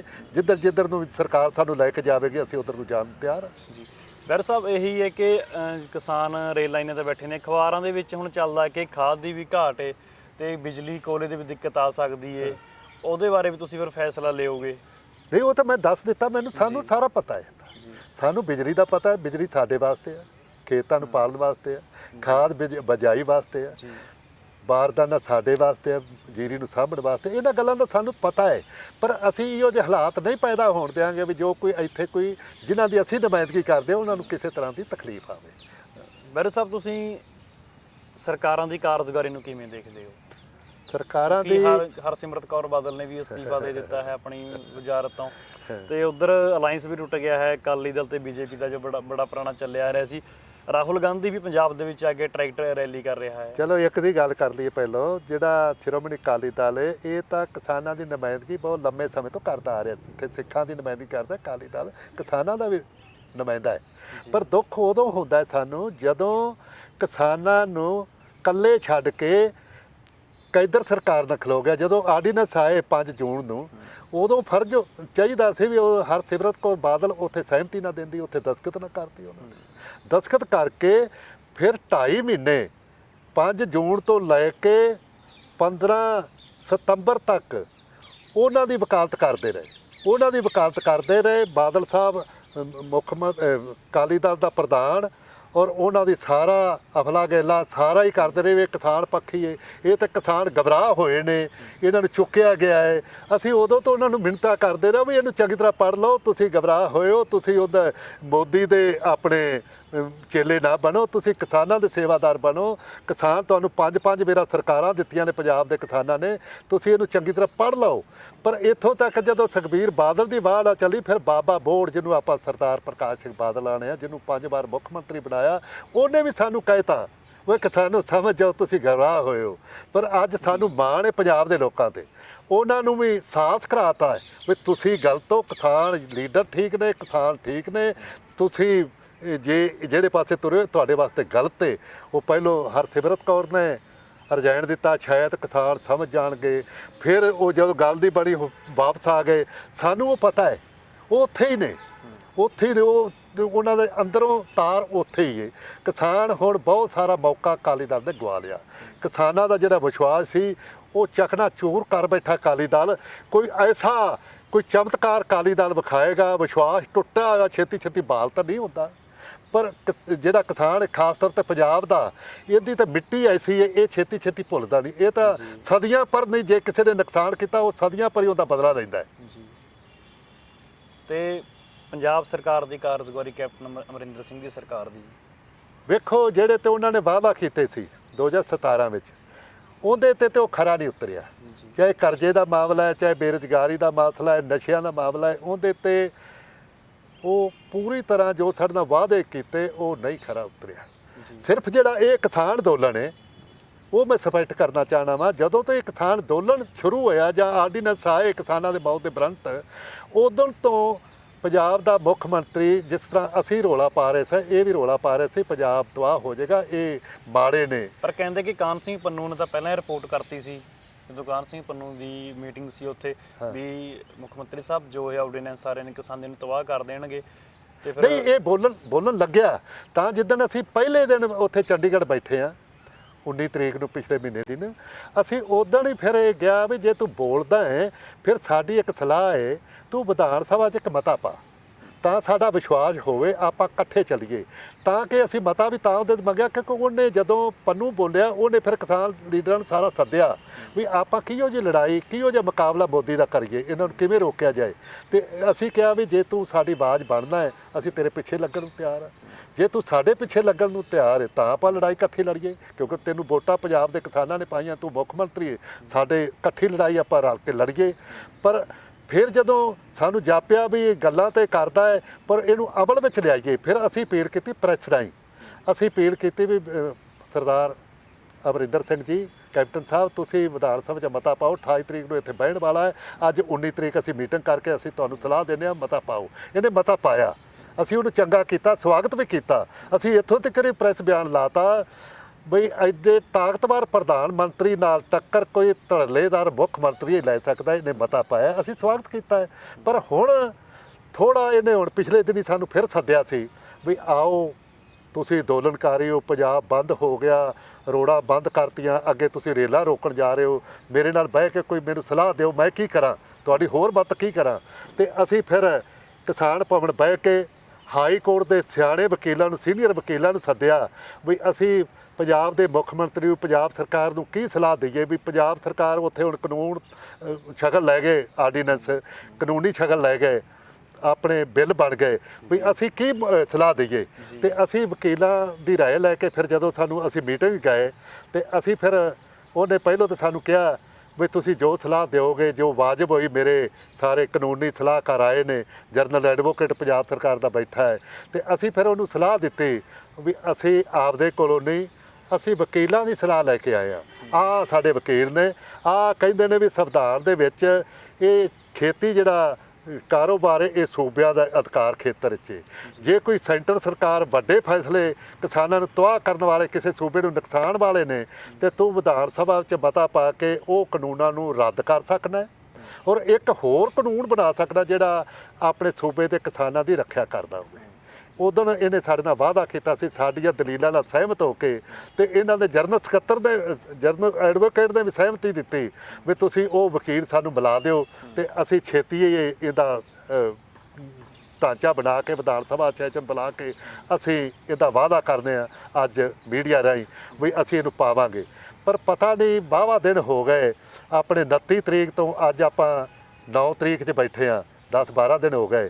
ਹੁਣ ਅਸੀਂ ਜਦੋਂ ਪਰਸੋਂ ਮੀਟਿੰਗ ਕੀਤੀ ਕਿਸਾਨ ਭਵਨ ਚੰਡੀਗੜ੍ਹ, ਤੇ ਅਸੀਂ ਫਿਰ ਬੇਨਤੀ ਕੀਤੀ ਵੀ ਮੁੱਖ ਮੰਤਰੀ ਸਾਹਿਬ ਤੁਸੀਂ ਵਾਅਦਾ ਕੀਤਾ ਸੀ ਹਫ਼ਤੇ 'ਚ ਕਰਾਂਗੇ, ਤੁਸੀਂ ਉਪਰਾਲਾ ਮੇਰੇ ਖਿਆਲ ਨਹੀਂ ਕਰ ਰਹੇ। ਅਸੀਂ ਫਿਰ ਤੁਹਾਨੂੰ ਸਲਾਹ ਦੇ ਕੇ ਇੱਕ ਹਫ਼ਤਾ ਤੁਹਾਨੂੰ ਫਿਰ ਮੌਕਾ ਦੇ ਰਹੇ ਹਾਂ ਵੀ ਤੁਸੀਂ ਸਾਡਾ ਵਾਅਦਾ ਨਿਭਾਵੋ। ਤੇ ਉਹ ਦੂਜੇ ਦਿਨ ਅਸੀਂ ਬਿਆਨ ਪੜ੍ਹ ਲਿਆ ਵੀ ਮੈਨੂੰ ਕਿਸਾਨ ਜਥੇਬੰਦੀਆਂ ਧਮਕੀਆਂ ਦਿੰਦੀਆਂ ਨੇ। ਅਸੀਂ ਧਮਕੀਆਂ ਨਹੀਂ ਦਿੱਤੀਆਂ, ਅਸੀਂ ਸਲਾਹ ਦਿੱਤੀ, ਔਰ ਸਲਾਹ ਉਹਦੇ ਹੱਕ 'ਚ ਹੈ, ਸਲਾਹ ਉਹਦੇ ਉਲਟ ਨਹੀਂ ਜਾ ਰਹੀ, ਸਲਾਹ ਉਹਦੇ ਹੱਕ 'ਚ ਹੈ। ਜੇ ਕੋਈ ਵਾਅਦਾ ਖਿਲਾਫੀ ਕਰੇਗਾ ਤਾਂ ਉਹਦੀ ਕੀਮਤ ਆਪ ਚੁਕਾਊਗਾ ਕਿਸਾਨ। ਹੁਣ ਤਾਂ ਲੜਾਈ ਅਸੀਂ ਅੱਜ ਫਿਰ ਧਰਨਿਆਂ ਤੇ ਬੋਲੇ ਆ, ਅੱਜ ਫਿਰ ਅਸੀਂ ਸਲਾਹ ਦੇ ਰਹੇ ਹਾਂ ਤੁਹਾਡੇ ਰਾਹੀਂ, ਮੁੱਖ ਮੰਤਰੀ ਰਾਹੀਂ। ਹੁਣ ਮੈਂ ਫਿਰ ਦੇ ਰਿਹਾ ਵੀ ਇਹਨੂੰ ਜਿੱਡੀ ਛੇਤੀ ਹੋਵੇ, ਲੜਾਈ ਸਾਡੀ ਸੈਂਟਰ ਸਰਕਾਰ ਦੀ, ਲੜਾਈ ਸਾਡੀ ਨਰਿੰਦਰ ਮੋਦੀ ਨਾਲ ਹੈ, ਜਿਹਨੇ ਕਿਸਾਨਾਂ ਦੇ ਮਰੌਤ ਦੇ ਬਰੰਟ ਲੈ ਕੇ ਸਾਨੂੰ ਤਬਾਹ ਕਰਨ ਵਾਸਤੇ, ਕਾਰਪੋਰੇਟ ਘਰਾਣਿਆਂ ਦਾ ਕਬਜ਼ਾ ਕਰਾਉਣ ਵਾਸਤੇ ਹੱਲਾ ਬੋਲਿਆ। ਉਹ ਹੱਲਾ ਰੋਕਣ ਵਾਸਤੇ ਤੂੰ ਸਾਨੂੰ ਇੱਥੇ ਰੇਲਾਂ ਤੇ ਨਾ ਰੋਕ, ਤੂੰ ਆਪਦਾ ਵਾਅਦਾ ਨਿਭਾ, 2 ਦਿਨਾਂ ਨਿਭਾ। ਅਸੀਂ ਉੱਠ ਕੇ ਖੇਤਾਂ 'ਚ ਚਲੇ ਜਾਵਾਂਗੇ, ਕੰਮ ਕਰਨਾ ਸ਼ੁਰੂ ਕਰ ਦੇਵਾਂਗੇ, ਤੇ ਲੜਾਈ ਅਗਲੀ ਅਸੀਂ ਦਿੱਲੀ ਲੈ ਜਾਵਾਂਗੇ। ਪਰ ਪਤਾ ਨਹੀਂ, ਪਰ ਮੈਨੂੰ ਹਾਲੀ ਵੀ ਸਾਨੂੰ ਆਸ ਹੈ ਵੀ ਐਸੀ ਨਹੀਂ ਗੱਲ ਕਰੇਗਾ ਵੀ ਵਾਅਦਾ ਖਿਲਾਫੀ ਕਰੇਗਾ, ਤੇ ਫਿਰ ਤਾਂ ਅਸੀਂ ਸਾਫ਼ ਕਰਤਾ ਵੀ ਫਿਰ ਸਾਨੂੰ ਮੋਦੀ ਵਾਲੀ ਸੋਚ ਹੀ ਤੈਨੂੰ ਸਮਝਾਂਗੇ, ਫਿਰ ਬਾਦਲ ਸਾਹਿਬ ਵਾਲੀ ਸੋਚ, ਅਕਾਲੀ ਦਲ ਵਾਲੀ ਸੋਚ ਹੋਵੇਗੀ। ਮੂੰਹ 'ਚ ਹੋਰ ਆਰਾਮ ਹੈ ਹੋਰ, ਤੇ ਮੂੰਹ 'ਚ ਹੋਰ ਤੇ ਬਗਲ ਵਿੱਚ ਕੁਛ ਹੋਰ। ਇਹ ਹੁਣ ਮੁੱਖ ਮੰਤਰੀ ਸਾਹਿਬ ਬਹਿਰੂ ਸਾਹਿਬ ਕੀ ਹੁਣ ਪੰਜਾਬ ਦੀ ਖੇਤੀ ਕਾਰਪੋਰੇਟ ਘਰਾਣੇ ਕਰਨਗੇ? ਕਰਨਗੇ ਤਾਂ ਸਾਨੂੰ ਇਹਦਾ ਪਤਾ ਹੈ। ਅਸੀਂ ਲੇਬਰ ਚੌਂਕਾਂ 'ਚ ਖਲੋਵਾਂਗੇ, ਲੇਬਰ ਚੌਂਕਾਂ 'ਚ ਬੱਚੇ ਮੇਰਾ ਪੋਤਾ ਹੈ, ਲੇਬਰ ਚੌਂਕਾਂ 'ਚ ਖਲੋਵੂਗਾ। ਜਦੋਂ ਬਾਪੂ ਦਾ ਠੇਕੇ ਤੇ ਜ਼ਮੀਨ ਦੇਤੀ, ਉਹ ਹੱਕ ਹਕੂਕ ਜੁਡੀਸ਼ਲੀ ਵੀ ਖੋਹ ਲਏ ਉਹਨਾਂ, ਜੁਡੀਸ਼ਲੀ ਵੀ ਖੋਹ ਲਏ। ਔਰ ਜਿਹੜੇ ਕਾਰਪੋਰੇਟਰਾਂ ਨੂੰ, ਜਿਵੇਂ ਹੁਣ ਛੋਟਾ ਵੀ ਆੜਤੀ, ਦੱਸਾਂ ਮੈਂ ਇਹਦੀ ਬੈਕਗਰਾਊਂਡ, ਛੋਟਾ ਆੜਤੀ ਕਾਰੋਬਾਰ ਕਰਦਾ ਹੈ ਨਾ, ਕਿਸੇ ਉਹ ਲਾਇਸੈਂਸ ਮਾਰਕੀਟ ਕਮੇਟੀ ਤੋਂ ਲੈਂਦਾ ਹੈ, ਮੰਡੀ ਬੋਰਡ ਰਾਹੀਂ ਲਾਇਸੈਂਸ ਲੈਂਦਾ ਹੈ, ਉਹ ਲਾਇਸੈਂਸ ਹੀ ਹੁੰਦਾ ਹੈ। ਜੇ ਕਿਸਾਨ ਦੀ ਵਿਕੀ ਹੋਈ ਫਸਲ ਵਿੱਚ ਕੋਈ ਗੜਬੜ ਕਰਦਾ ਹੈ, ਵਾਧੂ ਖਰਚੇ ਕਰਦਾ ਹੈ, ਜੇ ਵਾਧੂ ਤਲਾਈ ਕਰਦਾ ਹੈ, ਉਹ ਕਾਨੂੰਨ ਦਾ ਉਹਦੇ ਤੇ ਕੁੰਡਾ ਹੈ। ਔਰ ਪੈਸਿਆਂ ਦੇ ਵਿੱਚ ਗੜਬੜ ਕਰਦਾ, ਪੇਮੈਂਟ 'ਚ ਗੜਬੜ ਕਰਦਾ, ਕਾਨੂੰਨੀ ਕੁੰਡਾ ਮਾਰਕੀਟ ਕਮੇਟੀ ਸਾਨੂੰ ਦਵਾਉਂਦੀ ਹੈ। ਤੇ ਹੁਣ ਉਹ ਕਹਿੰਦਾ ਵੀ ਜਿਨ੍ਹਾਂ ਨੇ ਸਿੱਧਾ ਕਾਰੋਬਾਰ ਕਰਨਾ ਹੈ ਨਾ, ਸਿੱਧਾ ਆ ਕੇ ਕੋਈ ਉਹਨੂੰ ਲਾਇਸੈਂਸ ਨਹੀਂ, ਕੋਈ ਉਹਦੀ ਤੇ ਆਪਣੇ ਟੈਕਸ ਨਹੀਂ ਲੱਗਣਾ, ਤੇ ਕੋਈ ਸਟੋਰੇਜ ਪਾਬੰਦੀ ਨਹੀਂ, ਆਧਾਰ ਕਾਰਡ ਤੇ ਆਪਣੇ ਪੈਨ ਕਾਰਡ ਨਾਲ ਉਹ ਫਸਲ ਤੇ ਖਰੀਦ ਉਹਦੇ ਤੇ ਸਕਦਾ। ਹੁਣ ਐਡੇ ਉਹਨਾਂ ਦੇ ਵੱਡੇ ਵਕੀਲ ਹੋਣਗੇ, ਕਿਸਾਨ ਦਾ ਡਿਸਪਿਊਟ ਹੋ ਗਿਆ, ਕੋਈ ਝਗੜਾ ਪੈ ਗਿਆ, ਕੀ ਕਿਸਾਨ ਉਹਨਾਂ ਵਕੀਲਾਂ ਨਾਲ ਅਸੀਂ ਕਰਕੇ ਤਾਂ ਅਸੀਂ ਕਰ ਸਕਾਂਗੇ ਮੁਕਾਬਲਾ? ਇਹ ਬਹੁਤ ਆਰਡੀਨੈਂਸ ਦੇ ਵਿੱਚ ਇਹ ਮੈਂਸ਼ਨ ਕੀਤਾ ਕਿ ਜੇਕਰ ਫਸਲ ਖਰੀਦਣ ਤੇ ਵੇਚਣ ਵਾਲੇ ਕਿਸਾਨ ਯਾਨੀ ਕਿ ਵਪਾਰੀ ਦੇ ਵਿੱਚ ਡਿਸਪਿਊਟ ਹੋ ਗਿਆ ਤਾਂ ਕੋਰਟ ਨਹੀਂ ਕਿਸਾਨ ਜਾ ਸਕਦਾ, ਜੁਡੀਸ਼ੀਅਲ ਕੋਰਟ ਨਹੀਂ ਜਾ ਸਕਦਾ। ਜਿਵੇਂ ਆਪਾਂ ਸੁਪਰੀਮ ਕੋਰਟ ਜਾਂ ਹਾਈ ਕੋਰਟ ਜਾਂ ਸੈਸ਼ਨ ਜੱਜ ਜਾ ਸਕਦਾ। ਜੇਕਰ ਐਸਡੀਐਮ ਪੱਧਰ ਤੇ ਮਸਲਾ ਹੱਲ ਨਹੀਂ ਹੁੰਦਾ ਤਾਂ ਡੀਸੀ ਕੋਲ ਜਾ ਸਕਦਾ। ਉਹ ਤਾਂ ਜਿਨ੍ਹਾਂ ਦੀ ਸਰਕਾਰ ਹੈ ਉਹਨਾਂ ਦੇ ਡੀਸੀ, ਉਹਨਾਂ ਦਾ ਸਾਰਾ ਕੁਝ ਹੁੰਦਾ ਹੈ। ਕਿਸਾਨ ਤਾਂ ਵਿਹਲਾ ਕਰਤਾ। ਜੁਡੀਸ਼ੀਅਲ ਇੱਕ ਹੈ, ਦੇਸ਼ ਦਾ ਨਿਆਂਪਾਲਿਕਾ ਹੈ, ਨਿਆਂਪਾਲਿਕਾ ਠੀਕ ਹੈ, ਭਾਵੇਂ ਦਬਾਅ ਥੱਲੇ ਮੋਦੀ ਨੇ ਅੱਜ ਦਬਾਈ ਹੋਈ ਹੈ, ਪਰ ਐਸੀ ਤਾਂ ਨਹੀਂ ਗੱਲ, ਸਾਰੀ ਤਾਂ ਨਹੀਂ ਦਬ ਗਈ। ਕੋਈ ਜ਼ਮੀਰ ਵਾਲੇ ਵੀ ਜਾਗਦੇ, ਵੀ ਜੱਜ ਤਗੜੇ ਵੀ, ਧਰੱਲੇਦਾਰ ਜੱਜ, ਸੁਪਰੀਮ ਕੋਰਟ ਵੀ ਬੈਠੇ ਨੇ, ਹਾਈ ਕੋਰਟ ਵੀ ਬੈਠੇ ਨੇ, ਜੁਡੀਸ਼ੀਅਲ ਵੀ ਬੈਠੇ ਨੇ, ਥੱਲੇ ਸੈਸ਼ਨ ਜੱਜ ਵੀ ਬੈਠੇ ਨੇ। ਜੇ ਅਸੀਂ ਜਾਣੇ ਸਾਨੂੰ ਇਨਸਾਫ ਮਿਲਦਾ। ਮੈਂ ਕਈ ਕੇਸ ਜਿੱਤੇ ਨੇ, ਜਿਹੜੇ ਵੱਡੇ ਬਲੈਕ ਮਾਰਕੀਟੀਏ, ਜਿਹੜੇ ਕਹਿੰਦੇ ਸੀ 5 ਮੁੱਖ ਮੰਤਰੀ ਉਹਨਾਂ ਨੂੰ ਬਚਾਉਂਦੇ ਰਹੇ, MLA ਜੀ, ਉਹਨਾਂ ਨੂੰ ਮੈਂ ਸੈਂਟਰਲ ਜੇਲ੍ਹ ਪਟਿਆਲਾ 'ਚ ਬੰਦ ਕਰਾਇਆ। ਮੈਂ ਤਾਂ ਨਹੀਂ ਸੀ ਕਰਾ ਸਕਦਾ, ਅਦਾਲਤਾਂ ਨੇ ਕਰਾਇਆ, ਹਾਈ ਕੋਰਟ ਨੇ ਕਰਾਇਆ ਹੈ। ਜੇ ਸਾਡੇ ਤੋਂ ਉਹ ਹੀ ਚਲੇ ਗਏ ਤਾਂ ਫਿਰ ਤਾਂ ਜੰਗਲ ਰਾਜ ਹੈ ਜੀ। ਤਾਂ ਸਾਨੂੰ ਗੁੱਸਾ ਹੈ। ਬਹਿਰੂ ਸਾਹਿਬ ਫਿਰ ਜੇਕਰ ਸਰਕਾਰ ਵਜਿਦ ਰਹਿੰਦੀ ਹੈ ਆਪਣੇ ਇਹਨਾਂ ਆਰਡੀਨੈਂਸਾਂ ਦੇ, ਆਪਣੇ ਕਾਨੂੰਨਾਂ ਤੇ, ਜੋ ਕਾਨੂੰਨ ਦਾ ਰੂਪ ਧਾਰ ਚੁੱਕੇ ਨੇ ਆਰਡੀਨੈਂਸ, ਤਾਂ ਫਿਰ ਅੱਗੇ ਕਿਸਾਨ ਕਿਵੇਂ ਇਹ ਲੜਾਈ ਲੜਨ? ਲੜਾਈ ਤਾਂ ਪਹਿਲਾਂ ਮੈਂ ਦੱਸਣਾ, ਮੈਂ ਜਦੋਂ ਪੜਦਾਦਾ ਸਾਡਾ ਸੁਰਗਵਾਸ ਹੋਇਆ ਹੋਵੇਗਾ, ਉਦੋਂ ਮੇਰੇ ਦਾਦੇ ਨੂੰ ਜਾਇਦਾਦ ਮਿਲੀ। ਦਾਦਾ ਸੁਰਗਵਾਸ ਹੋ ਗਿਆ, ਮੇਰੇ ਪਿਤਾ ਨੂੰ ਮਿਲੀ। ਪਿਤਾ ਤੋਂ ਬਾਅਦ ਮੇਰੇ ਕੋਲ ਆਈ, ਜਿੰਨੀ ਵੀ ਉਹਦੇ ਕੋਲ ਹੈ ਸੀ, ਜਦ ਸਾਡੇ ਭਰਾਵਾਂ 'ਚ ਚਲੀ ਗਈ। ਤੇ ਜਦੋਂ ਹੁਣ ਮੇਰੇ ਪੋਤਰਿਆਂ ਨੂੰ ਪਤਾ ਲੱਗ ਗਿਆ ਮੇਰੀ ਜ਼ਮੀਨ, ਕਿਸਾਨ ਦੀ ਜ਼ਮੀਨ ਇੰਨੀ, ਇਹ ਦੂਜੀ ਮਾਂ ਅਸੀਂ ਸਮਝਦੇ, ਇੱਕ ਪੇਟ 'ਚੋਂ ਜਨਮ ਦਿੰਦੀ ਹੈ, ਇੱਕ ਰੋਟੀ ਦਿੰਦੀ ਮਾਂ। ਜਦੋਂ ਸਾਡੇ ਭਰਾ ਦੀ ਆ ਦੀਵਾਰ ਆ ਆਪਣੇ ਸਾਹਮਣੇ, ਆ ਇੱਟਾਂ ਦੀ, ਇੱਥੇ ਸਾਡੀ ਵੱਟ ਸਾਂਝੀ ਹੁੰਦੀ, ਭਰਾ ਇਸ ਪਾਸੇ ਇੱਕ ਭਰਾ, ਇੱਕ ਪਾਸੇ ਇਸ ਤਰ੍ਹਾਂ। ਜਦੋਂ ਸਾਡਾ ਸੁਹਾਗਾ ਉੱਤੇ ਚੜ ਜਾਏ, ਕੋਈ ਹੈਰੋ ਉੱਤੇ ਚੜ ਗਿਆ ਨਾ, ਵੱਟ ਨਾਲ ਮਾੜੀ ਜੀ ਵੀ 2 ਇੰਚ ਵੀ ਮਿੱਟੀ ਲਾ ਦੇ, ਅਸੀਂ ਭਰਾ ਦਾ ਕਤਲ ਕਰ ਦਿੰਦੇ ਆ। ਅਸੀਂ ਸਹਿਣ ਨਹੀਂ ਕਰਦੇ। ਸਾਡੇ ਬੱਚੇ ਤਾਂ ਕਹਿੰਦੇ ਨੇ ਬਾਪੂ ਜੀ ਤੁਸੀਂ ਬਵੋ, ਅਸੀਂ ਵੇਖਦੇ ਹਾਂ ਮੋਦੀ ਨੂੰ, ਪਰ ਅਸੀਂ ਇਹਨਾਂ ਬੱਚਿਆਂ ਨੂੰ ਬੁੱਕਲ 'ਚ ਲੈ ਕੇ ਰੱਖਣਾ, ਅਸੀਂ ਇਹਨਾਂ ਨੂੰ ਅੱਗੇ ਨਹੀਂ ਜਾਣ ਦੇਣਾ। ਸਾਨੂੰ ਪਤਾ ਹੈ ਅਸੀਂ ਇਹਨਾਂ ਨੂੰ ਗਵਾਣਾ ਨਹੀਂ, ਇਹਨਾਂ ਦੇ ਸਿਰ ਤੇ ਅਸੀਂ ਚੱਲ ਰਹੇ ਹਾਂ। ਅਸੀਂ ਸ਼ਾਂਤਮਈ ਅੰਦੋਲਨ ਐਸਾ ਕਰਾਂਗੇ, ਇਹ ਇਤਿਹਾਸ ਲਿਖਿਆ ਜਾਏਗਾ। ਨਰਿੰਦਰ ਮੋਦੀ ਜਿਹੜਾ, ਅਸੀਂ ਤਾਂ ਉਹਨੂੰ ਫਤਵਾ ਹੀ ਦੇਤਾ, ਨਰਿੰਦਰ ਮੋਦੀ ਕਿਸਾਨ ਵਿਰੋਧੀ। ਇਹ ਲਾਲ ਬਹਾਦਰ ਸ਼ਾਸਤਰੀ ਦੀ ਸਮਾਧੀ ਤੇ ਅਸੀਂ 2017 ਵਿੱਚ ਪਾਸ ਕਰਤਾ ਸੀ। ਜਦੋਂ ਸੁਪਰੀਮ ਕੋਰਟ ਦੇ ਵਿੱਚ ਢਾਲ ਫੜਾਵਾ ਦੇਤਾ, ਵਾਅਦਾ ਤੋੜਿਆ, ਉਦੋਂ ਤੋਂ ਅਸੀਂ ਨਰਿੰਦਰ ਮੋਦੀ ਕਿਸਾਨ ਵਿਰੋਧੀ। ਔਰ ਮੇਰੀ ਕਿਸਾਨ ਇੰਡੀਅਨ ਫਾਰਮਰਜ਼ ਐਸੋਸੀਏਸ਼ਨ ਜਦੋਂ ਵੀ ਇਹ ਵੋਟਾਂ ਆਈਆਂ 17 'ਚ ਆਈਆਂ, ਮੈਂ ਕਿਹਾ ਬੀਜੇਪੀ ਨੂੰ ਵੋਟਾਂ ਨਾ ਪਾਓ, ਹੋਰ ਭਾਵੇਂ ਕਿਸੇ ਨੂੰ ਪਾ ਦਿਓ। ਅਸੀਂ ਤਾਂ ਉਦੋਂ ਤੋਂ ਜਾਗਰਤ ਹਾਂ। ਅਸੀਂ ਹੁਣ ਹੋਰ ਇਹਨੇ ਜਗ੍ਹਾ ਤੇ ਹੁਣ ਇਹਦਾ ਅਸੀਂ ਰਾਜਨੀਤਿਕ ਸਫਾਇਆ ਕਰ ਦਿਆਂਗੇ, ਇਹਦਾ ਬਾਈਕਾਟ ਪੂਰੇ ਦੇਸ਼ ਪਿੱਛੇ। ਇਹ ਹੁਣ ਸਾਨੂੰ ਵੜਨ ਨਹੀਂ ਦਿੰਦਾ। ਕਦੇ ਕਰੋਨਾ ਦਾ ਬਹਾਨਾ ਮਾਰਦਾ ਤੁਸੀਂ ਵੜ ਨਹੀਂ ਸਕਦੇ ਦਿੱਲੀ। ਲਾਲ ਬਹਾਦਰ ਸ਼ਾਸਤਰੀ ਦੀ ਸਮਾਧੀ ਤੇ ਅਸੀਂ ਸਾਲਾਨਾ ਦੇਸ਼ ਦਾ ਕਿਸਾਨ ਬਰਸੀ ਹੁੰਦੇ ਮਨਾਉਂਦਾ 2 ਅਕਤੂਬਰ ਨੂੰ। ਹੱਦ ਹੋ ਗਈ। ਅਸੀਂ ਕਿਹਾ ਸਰਕਾਰ ਵਾਲਿਓ, ਕੇਂਦਰ ਵਾਲਿਓ, ਅਸੀਂ ਇਸ ਵਾਰ 25-30 ਹਜ਼ਾਰ ਦੀ ਕਿਸਾਨ ਪੰਚਾਇਤ ਨਹੀਂ ਕਰਨੀ, ਉਹ ਮਹਾਨ ਨੇਤਾ ਨੂੰ ਸ਼ਰਧਾਂਜਲੀ ਦੇਣੀ। ਅਸੀਂ ਸੀਮਤ ਕਿਸਾਨ ਆਵਾਂਗੇ, ਅਸੀਂ ਸ਼ਰਧਾਂਜਲੀ ਦੇਣੀ। ਅਸੀਂ ਲੰਮੇ ਸਮੇਂ ਤੋਂ ਮਨਾਉਂਦੇ ਆ ਰਹੇ ਹਾਂ। ਇਸ ਵਾਰ ਮੈਂ ਗਿਆ ਪੰਜਾਬ ਤੋਂ 4 ਕਿਸਾਨ ਲੈ ਕੇ, ਉੱਥੇ ਪੁਲਿਸ ਦੀ ਛਾਉਣੀ ਵਿੱਚ ਉਹਦੀ ਮਹਾਨ ਸ਼ਹੀਦ ਦੀ ਸਮਾਧੀ ਬਦਲੀ ਹੋਈ ਹੈ। ਸਾਨੂੰ ਉੱਥੇ ਜੇ ਲਾਲ ਬਹਾਦਰ ਸ਼ਾਸਤਰੀ ਦੀ ਸਮਾਧੀ ਤੇ ਸ਼ਰਧਾ ਦੇ ਫੁੱਲ ਵੀ ਭੇਟ ਨਹੀਂ ਕਰਨ ਦਿੰਦਾ, ਤੇ ਫਿਰ ਕਰੋ ਤੇ ਮਰੋ ਵਾਲੀ ਗੱਲ ਕਰੋ। ਇਹ ਸਾਨੂੰ ਹੁਣ ਪਤਾ ਲੱਗ ਗਿਆ। ਦਿੱਲੀ ਜੇ ਉਹ ਕਰਫਿਊ ਲਾ ਕੇ ਸਾਨੂੰ ਨਹੀਂ ਨਾ ਵੜਨ ਦਿੰਦਾ, ਦੇਸ਼ ਦੇ ਪਿੰਡਾਂ ਵਿੱਚ ਤਾਂ ਬਾਈਕਾਟ ਹੋਵੇਗਾ। ਸ਼ੁਰੂ ਹੋ ਗਿਆ ਪੰਜਾਬ ਦੀ ਧਰਤੀ ਤੋਂ। ਅਸੀਂ ਇਹਨਾਂ ਦੇ ਘਰ ਕਿਉਂ ਘੇਰ ਰਹੇ ਹਾਂ? ਬੀਜੇਪੀ ਦੇ ਕਿਉਂ ਘੇਰ ਰਹੇ ਹਾਂ? ਸਾਨੂੰ ਗੁੱਸਾ ਹੈ ਕਿਉਂਕਿ ਤੁਹਾਨੂੰ ਬੀਜੇਪੀ ਦੀ ਉੱਥੇ ਸਰਕਾਰ ਹੈ। ਹਰਿਆਣੇ ਵਿੱਚ ਅਸੀਂ ਅੱਜ ਕਿਉਂ ਜਾਮ ਲਾਏ 2 ਘੰਟੇ? ਕਿਉਂਕਿ ਬੀਜੇਪੀ ਦੀ ਗੁਆਂਢੀ ਹਰਿਆਣੇ ਵਿੱਚ ਸਰਕਾਰ ਹੈ।